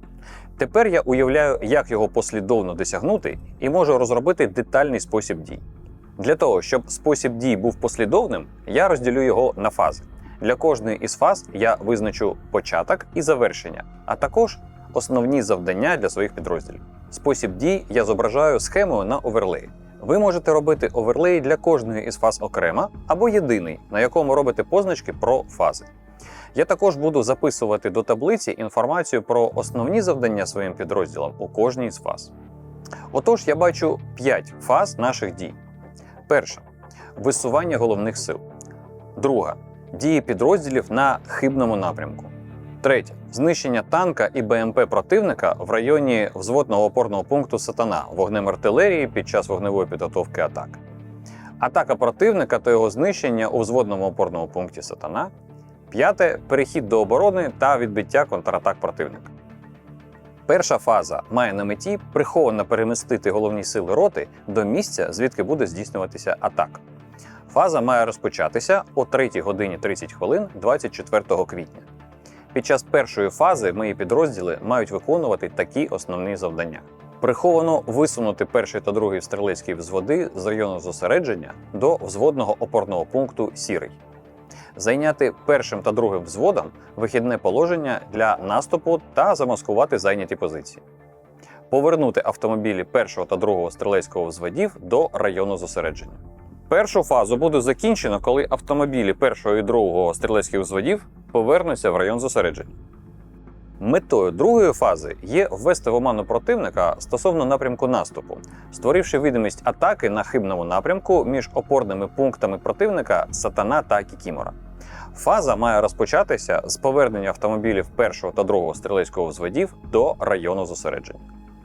В межах другої фази підрозділи мають виконувати такі основні завдання: здійснити вогневу підготовку атаки на хибному напрямку, висунути колонну підрозділів роти на хибний напрямок, задимити визначені рубежі артилерію на хибному напрямку наступу, вести наступальні дії на хибному напрямку в проміжках між опорними пунктами Сатана та Кікімора. Другу фазу буде завершено із захопленням спостережного посту противника, розташованого між опорними пунктами Сатана та Кікімора. Далі ми переходимо до третьої фази, яка має на меті знищити танк ДПМП противника у взводному опорному пункті «Сатана» вогнем артилерії під час вогневої підготовки атаки. Фаза має розпочатися з захоплення спостережного посту противника, розташованого між опорними пунктами «Сатана» та «Кікімора». Під час третьої фази підрозділи мають виконати такі основні завдання: продовжити вогневу підготовку атаки, провести дорозвідку противника, виявити танк і БМП на позиціях в районі взводного опорного пункту «Сатана», уразити танк та БМП противника вогнем артилерії, продовжити демонстраційні дії 3-го стрілецького взводу на хибному напрямку атаки. У випадку неураження танка і БМП артилерією під час вогневої підготовки атаки організувати дорозвідку цілі та спланувати їх ураження під час атаки. Третю фазу має бути завершено із знищенням танка та БМП або витратою виділених для цього боєприпасів артилерії. І ми переходимо до четвертої фази, метою якої є атакувати та знищити противника у взводному опорному пункті «Сатана». Фаза має розпочатися за сигналом «Старт 77». Під час цієї фази мої підрозділи мають виконати такі основні завдання: завершити вогневу підготовку атаки та перейти до вогневої підтримки, атакувати взводний опорний пункт «Сатана», знищити противника в межах взводного опорного пункту «Сатана». Четверту фазу буде завершено о 12 годині 24 квітня. Зрештою, п'ята фаза має на меті перехід до оборони та відбиття контратак противника. Фаза має розпочатися о 12 годині 24 квітня. Під час п'ятої фази мої підрозділи будуть виконувати такі основні завдання: зайняти кругову оборону в межах захопленого взводного опорного пункту, приступити до фортифікаційного обладнання зайнятих позицій, відбити контратаки противника. П'ята фаза буде продовжуватись до того часу, поки я не отримаю наступне бойове завдання. Відразу після віддання попереднього бойового розпорядження потрібно подбати про підготовку роти до виконання бойового завдання. Тому у той самий проміжок часу, поки я аналізував завдання та планував варіант дій, я визначив термінові завдання. Перш за все, я визначив заходи, які необхідно виконати до початку виконання бойового завдання. Я повинен буду зустріти та прийняти підрозділи, що додаються, зокрема мінометний взвод, протитанкове відділення та відділення БПЛА. Екіпажі відділення БПЛА повинні будуть зайняти райони, з яких вони будуть працювати, а мінометні розрахунки – свої вогневі позиції. Мої підрозділи повинні поповнити боєприпаси, продовольства та заправити техніку. Командир відділення БПЛА має провести дорозвідку противника у взводних опорних пунктах «Сатана», «Кікімора», на їхніх флангах, а також в глибині оборони противника. Для того, щоб уточнити бойові завдання підрозділів на місцевості, я повинен провести рекогностування. Планування на топографічній карті або на космічному знімку не завжди дозволяє врахувати реальний стан місцевості. Можете бути впевнені, що лісосмуга, чи будинок, чи маленьке болото, які позначені на вашій топографічній карті, на які ви розраховуєте під час планування, на реальній місцевості будуть не такими, як у вашій уяві. Це ж стосується і умов спостереження, які будуть суттєво впливати як на ваші дії, так і на дії противника. Тому мені потрібно провести рекогностування, тобто особисто вивчити противника і місцевість для того, щоб уточнити бойові завдання підрозділу. Рекогностування я буду проводити за такими правилами. Перед проведенням рекогностування я оберу маршрут руху рекогностувальної групи, а також робочі точки, на яких буде відбуватися уточнення завдань підрозділу. До складу рекогностувальної групи, окрім командира роти, як правило, входять командири взводів та командири доданих підрозділів. Робочі точки можуть, зокрема, бути в опорних пунктах підрозділів на передньому краї оборони. На робочій точці чи у певній точці майбутнього маршруту висування підрозділів роти я проводжу топографічне та тактичне орієнтування командирів взводів. Оголошую свій замисел дій роти чи підрозділу роти саме на цій ділянці місцевості та уточнюю бойові завдання підрозділу. Під час проведення топографічного орієнтування я орієнтую командирів взводів стосовно напрямків на сторони світу, вказую на важливі місцеві об'єкти, які впливають на виконання бойового завдання, наприклад, населені пункти, лісові масиви, дорожню мережу, річки чи озера, рельєф тощо. Я також вказую на напрямок та відстань до цих об'єктів. Під час проведення тактичного орієнтування я також додатково орієнтую командирів взводів про розташування, склад і можливий характер дій противника, розташування та склад підрозділів наших військ. Тобто власних підрозділів та підрозділів підтримки. За потреби я можу визначити на місцевості орієнтири, які в подальшому будуть використані під час створення системи вогню та для цілі вказань. Після орієнтування я доводжу свій замисел дій саме на цій ділянці місцевості та уточнюю завдання своїм підрозділам. Тут важливо прив'язати дії підрозділів до конкретної місцевості. Як правило, я проводжу рекогностування, віддаючи вказівки командирам взводів. Однак, я можу також заслухати доповіді командирів взводів щодо порядку їхніх дій та кінцевого результату, якого їм треба досягти на певній місцевості.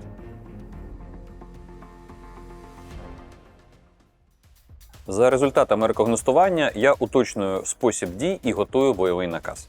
Спосіб дій я уточнюю на оверлеї. Для віддання бойового наказу я також готую таблицю вогню. В таблиці вогню я уточнюю перелік цілей для ураження вогнем артилерії чи рубежі задимлення. Я позначаю номер цілі та її тип, наприклад, піхота чи бронегрупа, а також координати кожної з цих цілей. Стосовно кожної з цілей я визначаю, хто за нею спостерігатиме, хто викликатиме вогонь, а хто вестиме вогонь, їхні позивні та частоти. Зрештою, я позначаю витрати боєприпасів для кожної із цілей. Моя таблиця вогню має ось такий вигляд. Перед підготовкою і відданням бойового наказу командирам взводів я узгоджую свої дії з сусідніми підрозділами і штабом батальйону. Бойовий наказ я готую письмово відповідно до вимог, визначених бойовими статутами сил ТРО чи сухопутних військ. Він має ось такий вигляд.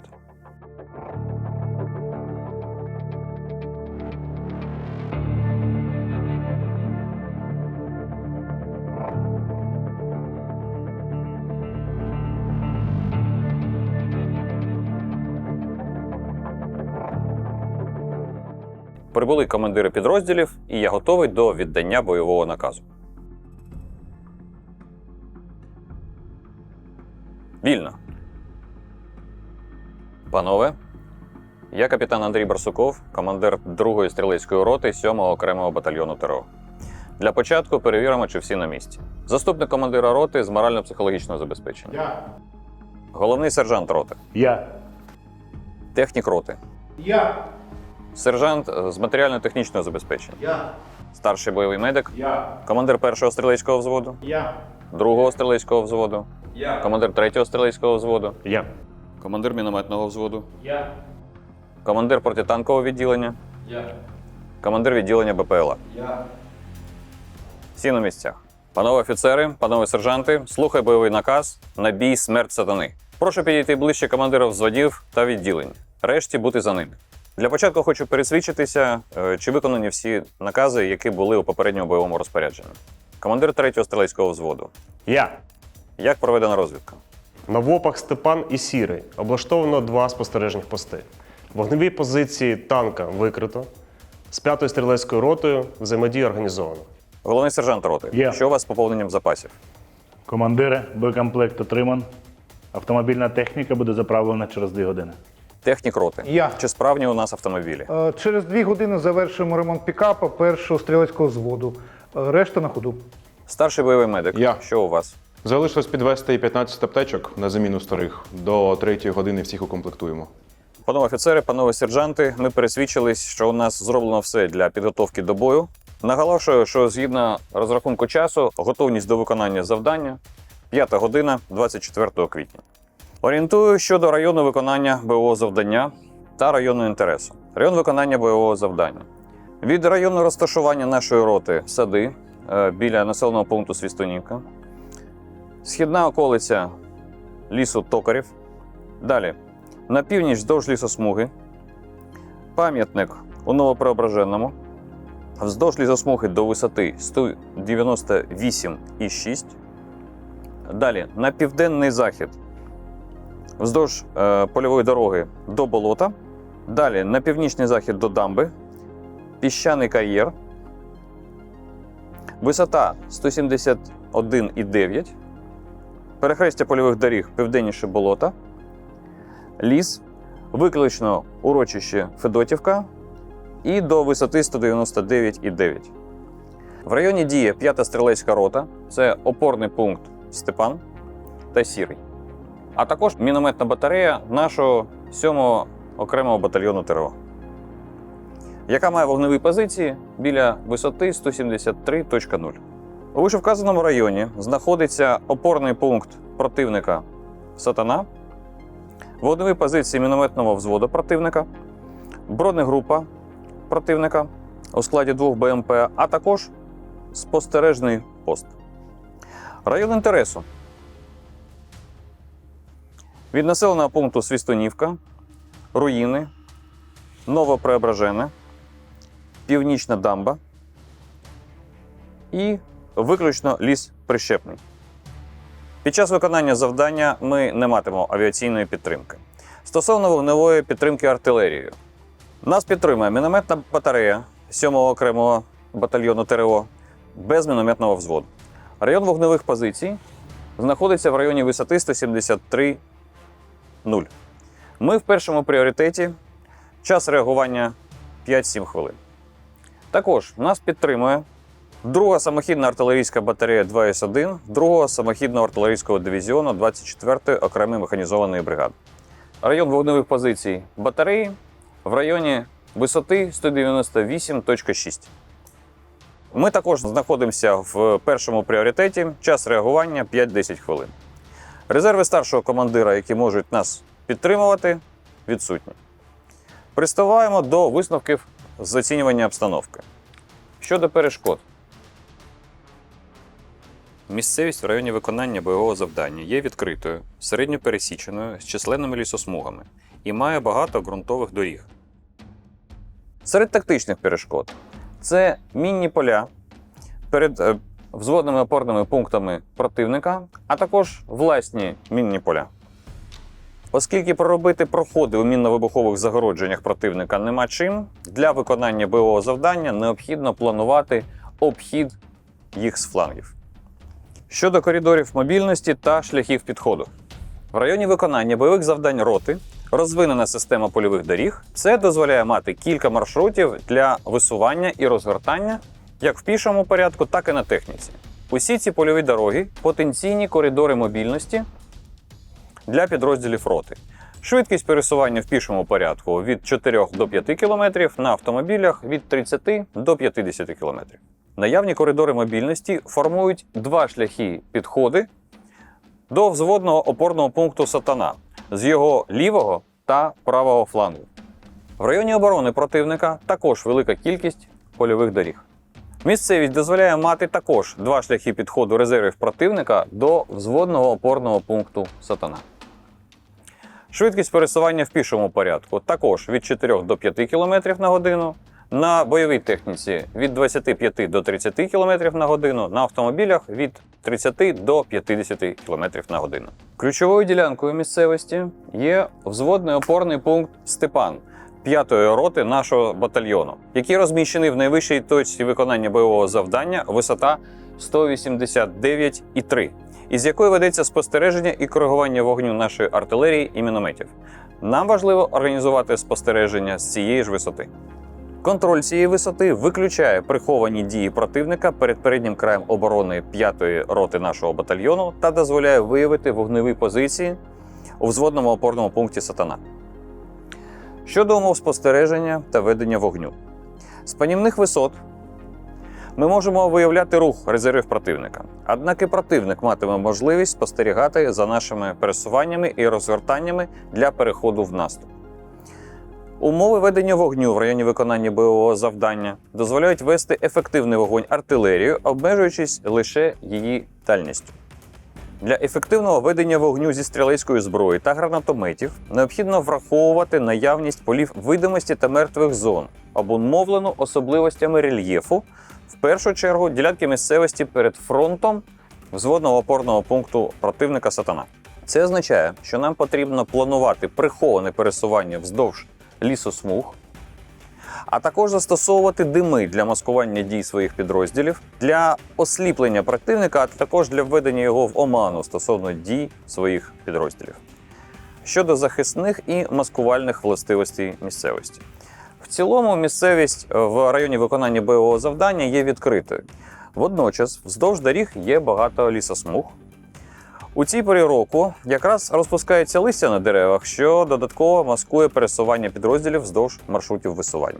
Крім того, на місцевості є достатня кількість ярів і складок місцевості для того, щоб захиститися від артилерійського вогню противника як під час перебування в районах, так і в час висування і розгортання. Що стосується погоди. Про видимість. Схід сонця буде о 5 годині 12 хвилин, тому всі приховані переміщення треба завершити до цього часу.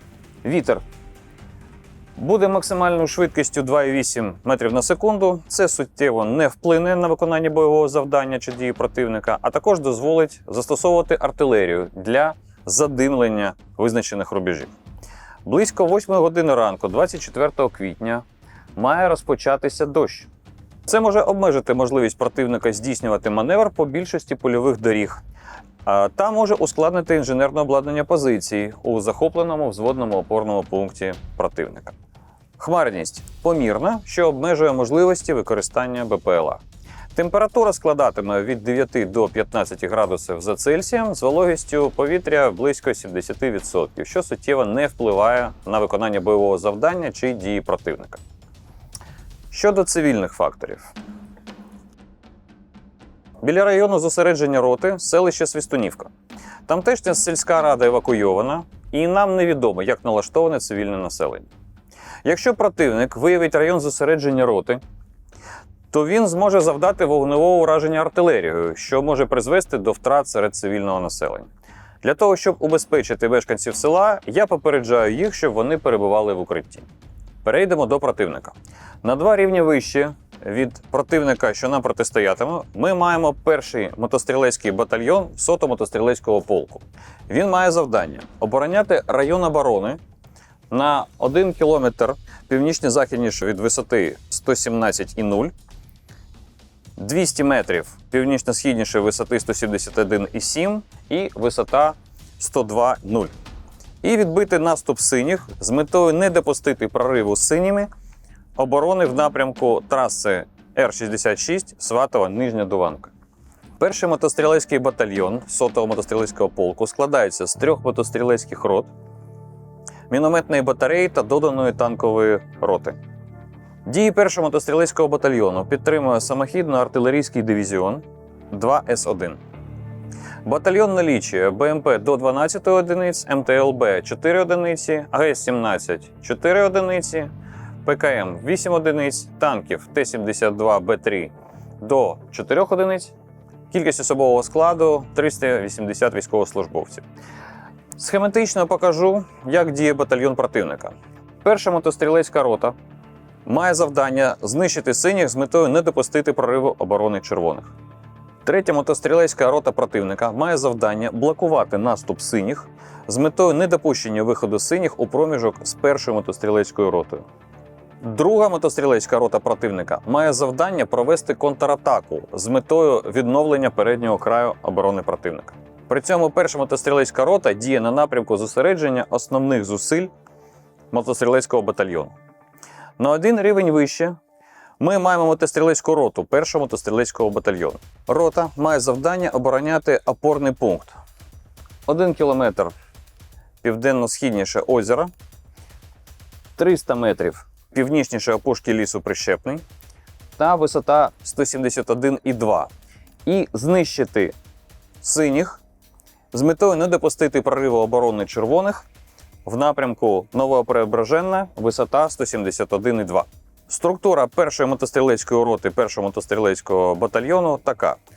3 мотострілецькі взводи, гранатометне відділення з АГС-17, доданий танковий взвод та гранатометне відділення СПГ-9. Дії роти підтримує мінометна батарея 2С-12. Кількість зброї за типами. БМП до 4 одиниць, МТЛБ – 1 одиниця, ОС-17 – 1 одиниця, ПКМ – 2 одиниці, РПК – 5 одиниць. Додані танки Т-72Б3 – до 2 одиниць, СПГ-9 – до 2 одиниць. Перша мотострілецька рота має у своєму складі близько 80 осіб. Третій мотострілецький взвод противника має завдання знищити синіх з метою утримання ротного опорного пункту. Перший мотострілецький взвод противника має завдання знищити синіх з метою недопущення вклинення синіх у проміжок з третім мотострілецьким взводом. При цьому третій мотострілецький взвод діє на напрямку зосередження основних зусиль першої мотострілецької роти. Ми будемо вести бій проти третього мотострілецького взводу першої мотострілецької роти, що обороняється на взводному опорному пункті «Сатана». Взвод складається з 3 мотострілецьких відділень, йому додані танк та розрахунок СПГ-9. Підтримує мінометний взвод, бронегрупа у складі 2 БМП-2.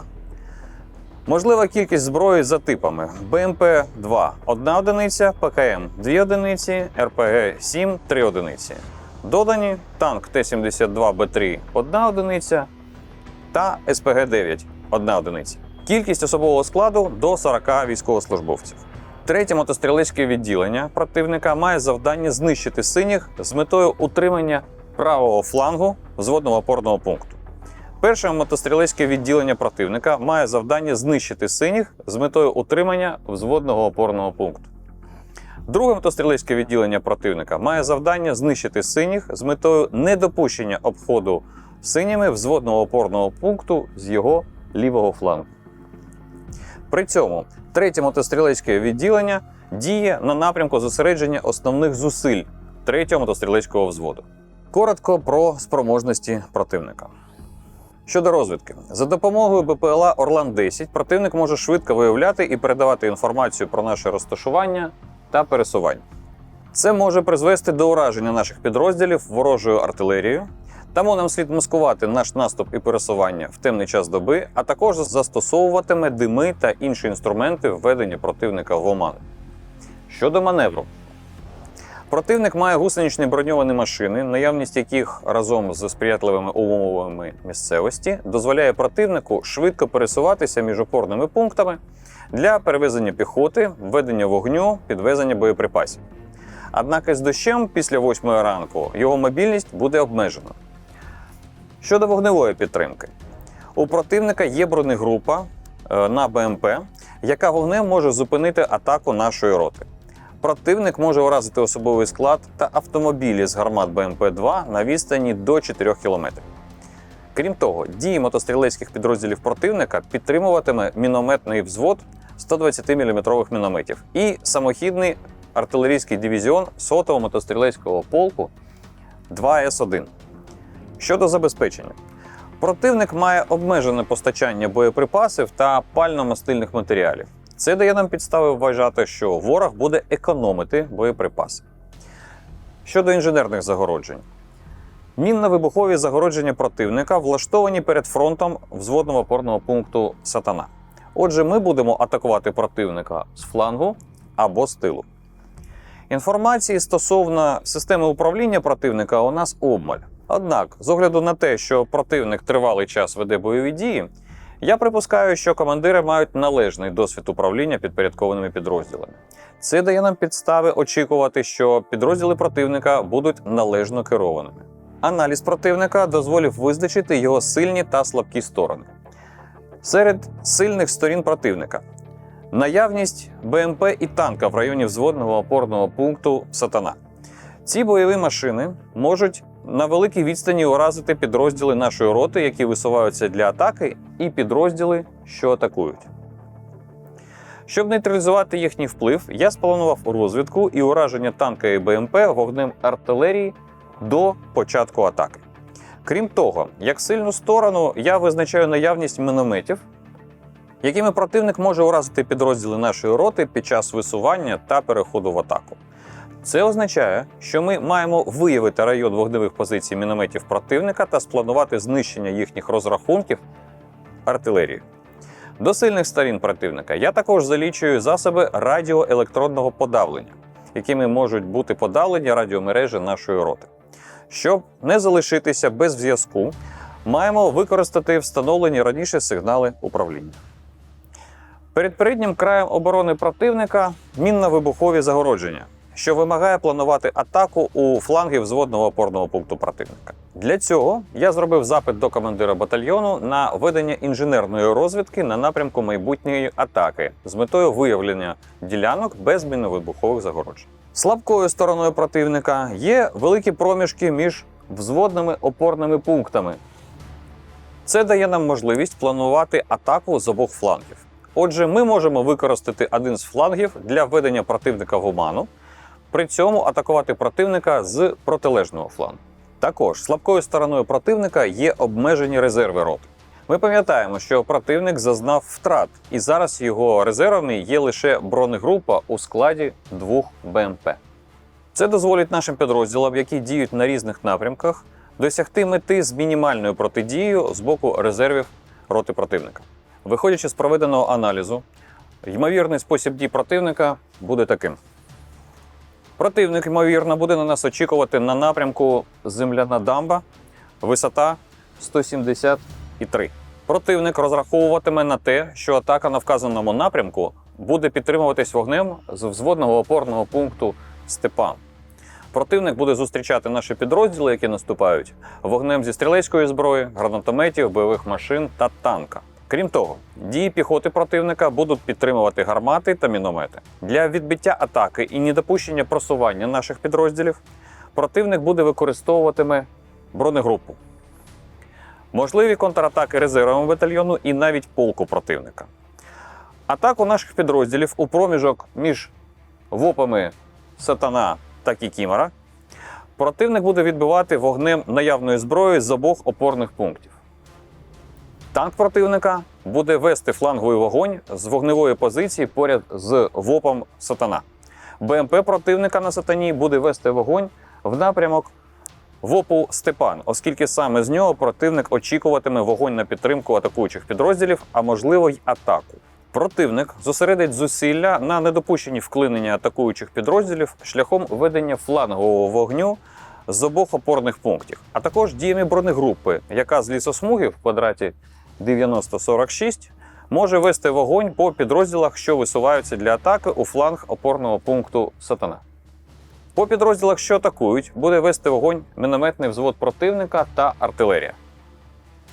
У випадку успішних дій синіх під час наступу противник для відновлення переднього краю і знищення підрозділів, які прорвалися в глибину його ротного опорного пункту, задіятиме резерви батальйону і полку. Мотострілецькі роти зі складу резервів противника будуть вести вогонь з вогневих рубежів, а у разі зупинки атакуючих можуть провести контратаки в напрямку висота 171,9, висота 185,7, висота 170,9, 185,7. Кінцевий стан в розумінні противника такий. Сині зазнали втрат, відійшли на вихідні позиції та перейшли до оборони. Червоні зупинили наступ підрозділів Збройних сил України та готові до подальших дій. Місцевість противник продовжує утримувати взводні опорні пункти Сатана та Кікімора. Тепер до аналізу своїх підрозділів. 250-та окрема бригада територіальної оборони у складі 7-го, 9-го та 11-го окремих батальйонів займає оборону у визначеній смузі і має завдання вести наступ з метою звільнення від окупантів території області.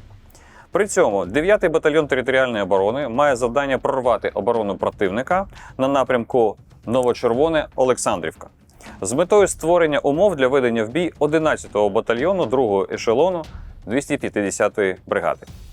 11-й окремий батальйон територіальної оборони матиме завдання наростити зусилля підрозділів 1-го ешелону бригади з метою захоплення ключових районів місцевості на головному напрямку дій бригади.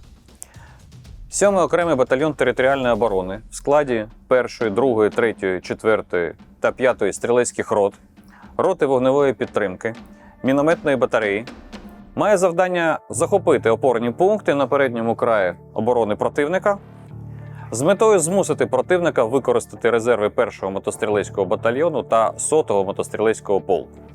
Другій стрілецькій роті 7-го окремого батальйону ТРО у складі 3 стрілецьких взводів для виконання завдання додається мінометний взвод. Калібр мінометів 82 мм, дальність ведення вогню до 4 км. Крім того, нам додане протитанкове відділення з протитанковим гранатометом СПГ-9. Цей гранатомет дозволить вражати броньовані цілі противника на дистанції до 1300 метрів. Для ведення боротьби з броньованими цілями противника у стрілецьких взводах є 8 гранатометів ЕНЛАВ і 6 гранатометів АТ-4. Ними ми можемо ефективно вражати броньовані цілі на відстані до 600 та 700 метрів відповідно.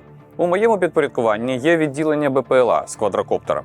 Квадрокоптер може перебувати в повітрі до години і вести розвідку противника на глибину до 5 км від місця його запуску. Отже, за допомогою відділення БПЛА ми будемо вести постійну повітряну розвідку. Дії 2-ї роти підтримує батарея 2С1 «Гвоздика» самохідного артилерійського дивізіону 24-ї окремої механізованої бригади, а також мінометна батарея нашого батальйону. Плюс підрозділи 5-ї стрілецької роти зі взводних опорних пунктів Сірий та Степан. Підрозділи роти розташовані в районі садів. Штатна зброя готова до застосування. Ми маємо вантажні автомобілі Урал-4320, а також пікапи Nissan, що дозволять перевозити особовий склад роти, зокрема по бездоріжжю. Однак така техніка не зможе захистити особовий склад від куль та уламків. Автомобільна техніка в робочому стані за винятком одного пікапа. На виконання бойового завдання роти виділені боєприпаси для гармат та мінометів. Для батареї самохідних гаубиць 2С1 є 0,6 боєкомплекту. Це 288 осколково-фугасних снарядів. Для ураження нерухомих цілей, за якими я буду спостерігати, працює норма від 2 до 4 снарядів на гармату.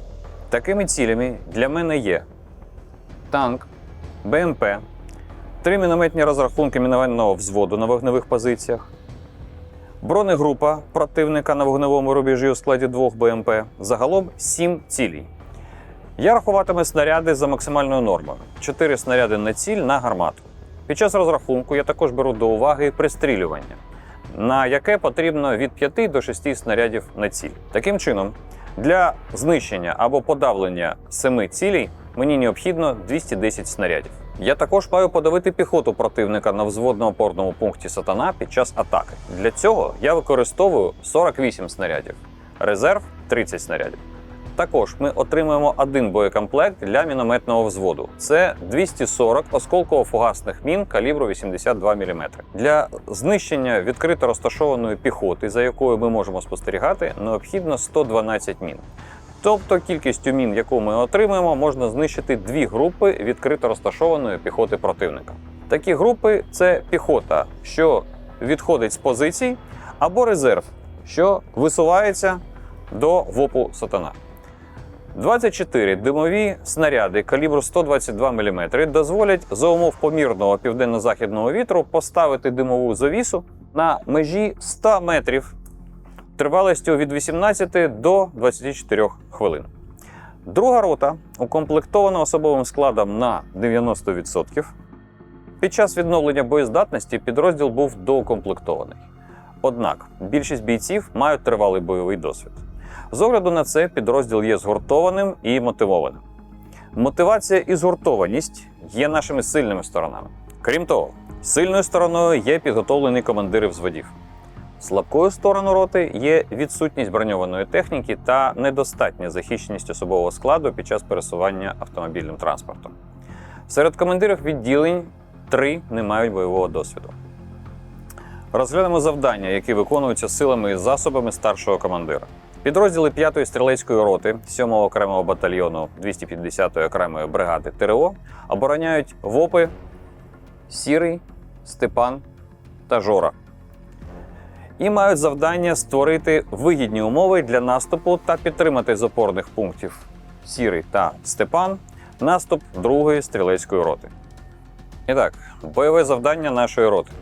2-га стрілецька рота з 1-м мінометним взводом 7-го окремого батальйону ТРО, протитанковим відділенням з СПГ-9, відділенням БПЛА, за підтримки 2-ї гаубично-самохідної батареї 1-го гаубичного самохідного дивізіону 24-ї окремої механізованої бригади, мінометної батареї 7-го окремого батальйону ТРО та за підтримки підрозділів 5-ї стрілецької роти 7-го батальйону ТРО вестиме наступальний бій із завданням атакувати противника у ВОПі «Сатана», знищити вогневі засоби і живу силу противника, захопити ВОП «Сатана», перейти до кругової оборони та відбити контратаки резервів противника. Час переходу в атаку о 5 годині 30 хвилин 24 квітня. Метою дій роти є змусити противника використати свої резерви і таким чином забезпечити успішні наступальні дії 9-го окремого батальйону ТРО на напрямку головного удару бригади. Повторюю.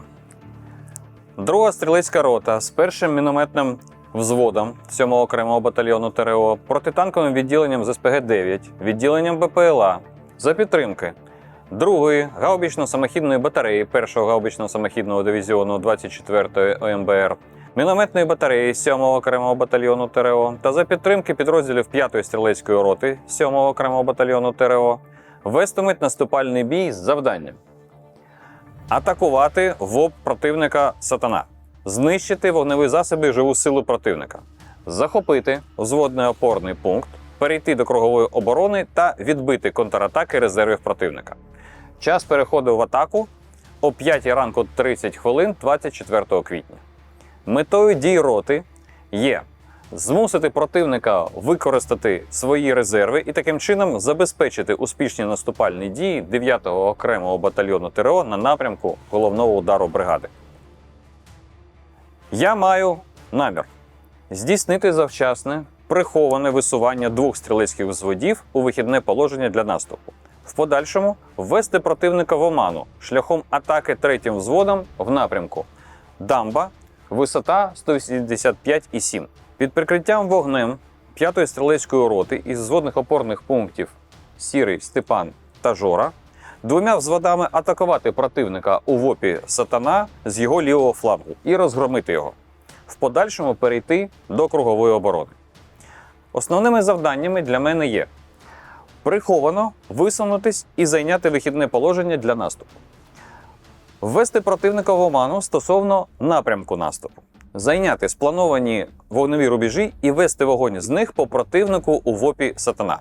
Виявити і знищити танк і БМП в районі взводного опорного пункту «Сатана». Перейти в атаку, розгромити противника, перейти до оборони. Після виконання завдань я очікую досягнення такого кінцевого стану. Стосовно противника. Особовий склад противника у ВОПі «Сатана» знищено. Танк і БМП у ВОПі «Сатана» нейтралізовані. Бронегрупа противника у складі 2 БМП нейтралізована. Мінометна батарея противника подавлена. Стосовно своїх підрозділів. Ми ведемо кругову оборону у межах взводного опорного пункту «Сатана-Гора». Стосовно місцевості. ВОП «Сатана» захоплений. Стосовно цивільних факторів. Цивільній інфраструктурі та цивільному населенню завдано мінімальної шкоди. Вирішальним чинником, який забезпечить успіх виконання бойового завдання, є знищення противника у взводному опорному пункті «Сатана» і його захоплення. Рухаємось далі. Виходячи з аналізу бойового завдання, визначено, що 2-га стрілецька рота 7-го окремого батальйону ТРО має виконати такі завдання. Атакувати противника у ВОП «Сатана», знищити вогневі засоби та живу силу противника, захопити опорний пункт до 12 годин 24 квітня, перейти до кругової оборони та відбити контратаки резервів противника. Мета – змусити противника використати резерви 1-го мотострілецького батальйону та 100-го мотострілецького полку. 1-й стрілецький взвод і 2-й стрілецький взвод 2-ї стрілецької роти діятиме на головному напрямку дій роти. 3-й стрілецький взвод на іншому напрямку. Виконання бойового завдання ротою передбачено у 5 фаз. Перша – висування головних сил. Друга – дії підрозділів на хибному напрямку.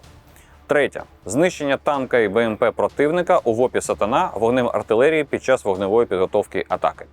Четверта – атака противника і його знищення у ВОПі «Сатана». 5. Перехід до оборони та відбиття контратак противника. Перша фаза висування головних сил має на меті приховано перемістити головні сили роти до місця, звідки буде здійснена атака. Фаза починається о 3 годині 30 хвилин 24 квітня. Під час першої фази підрозділи мають виконати такі основні завдання. Приховано висунути перший і другий стрілецькі взводи з району зосередження до взводного опорного пункту «Сірий». Зайняти першим і другим взводом вихідне положення для наступу та замаскувати зайняті позиції. Повернути автомобілі першого і другого стрілецького взводів в район зосередження. У першій фазі перший і другий стрілецькі взводи за сигналом «Смуга-22» розпочнуть приховане пересування на автомобілях до вихідного положення для наступу в межах взводного опорного пункту «Сірий». Висування здійснити за маршрутом 1-3 в районі перехрестя польових доріг, 200 метрів східніше дамби.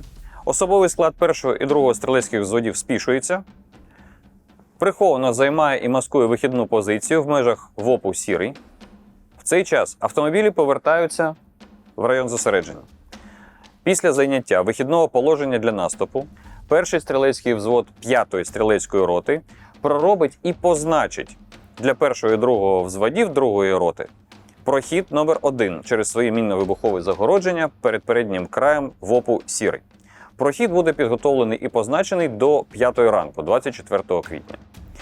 Першу фазу буде закінчено, коли автомобілі першого і другого стрілецьких взводів повернуться в район зосередження.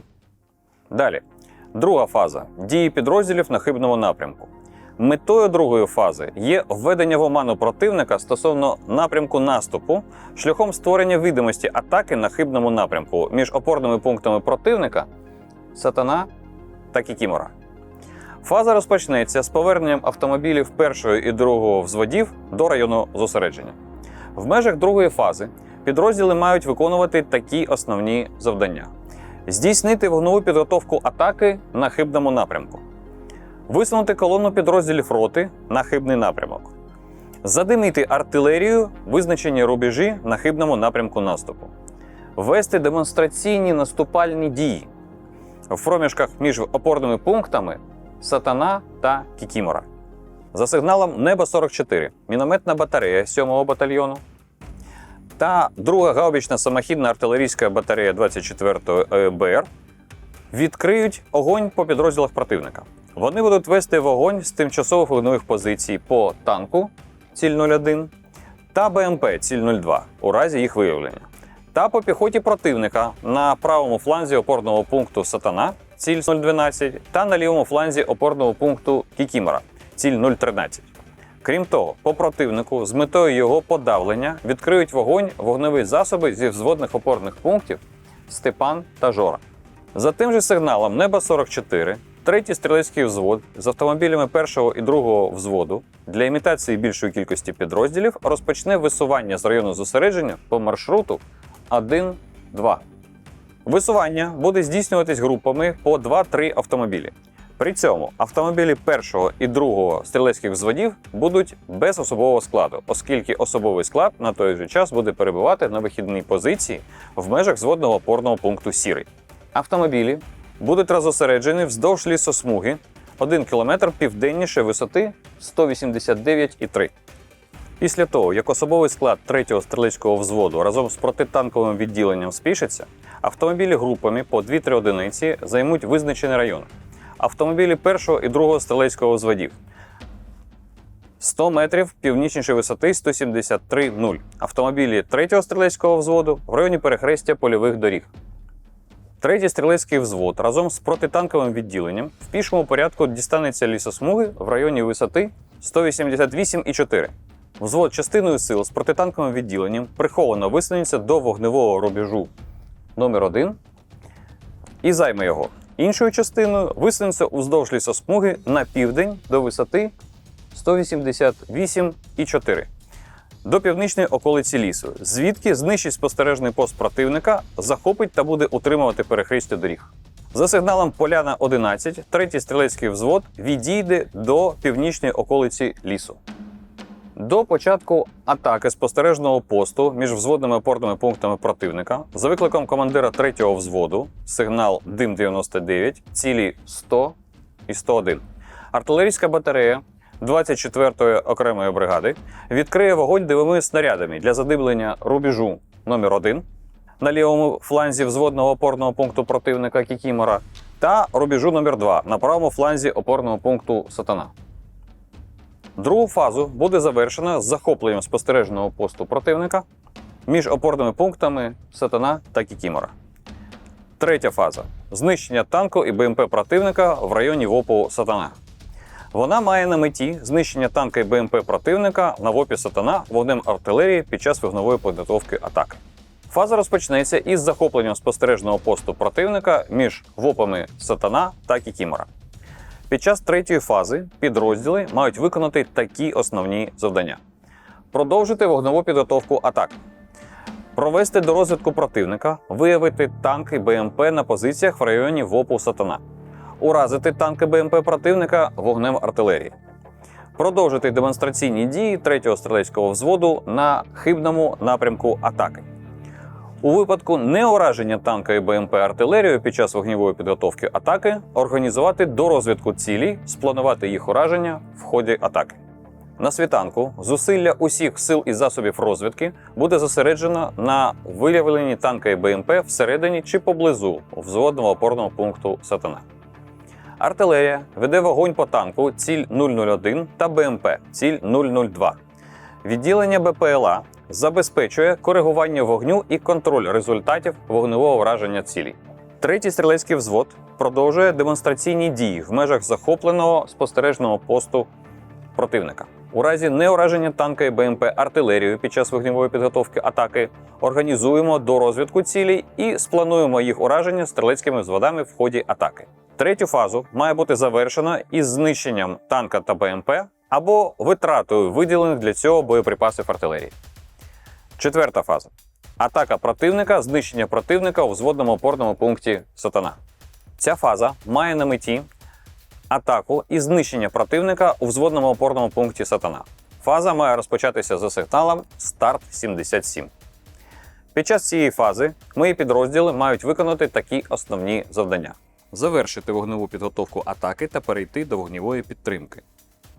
Атакувати взводний опорний пункт противника Сатана. Знищити противника в межах взводного опорного пункту Сатана. Самохідна артилерійська батарея та мінометний взвод уражають мінометні розрахунки противника. Цілі номер 003, 004, 005. Та з виходом атакуючих підрозділів на рубіж переходу в атаку починають вогневу підтримку підрозділів, що наступають, відкриваючи вогонь по виявлених цілях за викликом. Головні сили роти, 1-й та 2-й стрілецькі взводи, почнуть висування з вихідного положення для наступу до рубежу переходу в атаку за сигналом «Старт 77». Мінно-вибухові загородження перед переднім краєм оборони 1-го взводу 5-ї роти головні сили подолають через прохід номер 1. Через 30 хвилин після отримання сигналу «Старт 77» 1-й стрілецький взвод разом з 2-м стрілецьким взводом атакують противника у фланг взводного опорного пункту Сатана. Зі взводного опорного пункту Степан їх підтримує вогнем 3-й стрілецький взвод 5-ї роти та 3-й стрілецький взвод із протитанковим відділенням з вогневого рубежу номер 1. Атака 1-го та 2-го стрілецьких взводів буде здійснюватися з рубежу лісосмуги 50 метрів північніше взводного опорного пункту Сатана. Під час атаки командири взводів не повинні допустити того, щоб стрілецькі відділення відривалися далеко вперед або відставали від основних сил, які атакують у бойовому порядку.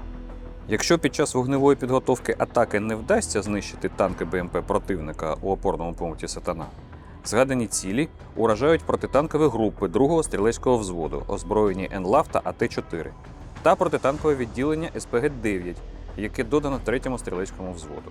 Зазначені підрозділи діятимуть у тісній взаємодії з відділенням БПЛА, яке виявлятиме противника та коригуватиме дії наших підрозділів.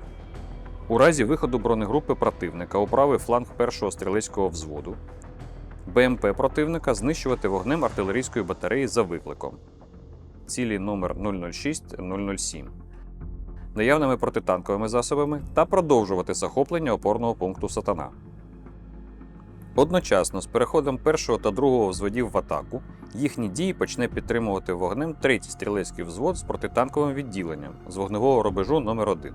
Щоб не допустити ураження головних сил роти, які атакуватимуть противника, 3-й стрілецький взвод буде переносити вогонь із сектору між орієнтиром ведення вогню 1 та орієнтиром ведення вогню 2, далі між орієнтиром ведення вогню 2 та орієнтиром ведення вогню 3, у міру просування 1-го та 2-го стрілецьких взводів з північного до південного флангу взводного опорного пункту «Сатана». Перенесенням вогню буде управляти командир 2-го стрілецького взводу. Якщо до позиції 3-го стрілецького взводу вийде бронегрупа противника, знищити її вогнем СПГ-9. 1-й та 2-й стрілецькі взводи завершать розгром противника у взводному опорному пункті «Сатана» та до 12 години 24 квітня підготують опорний пункт до кругової оборони.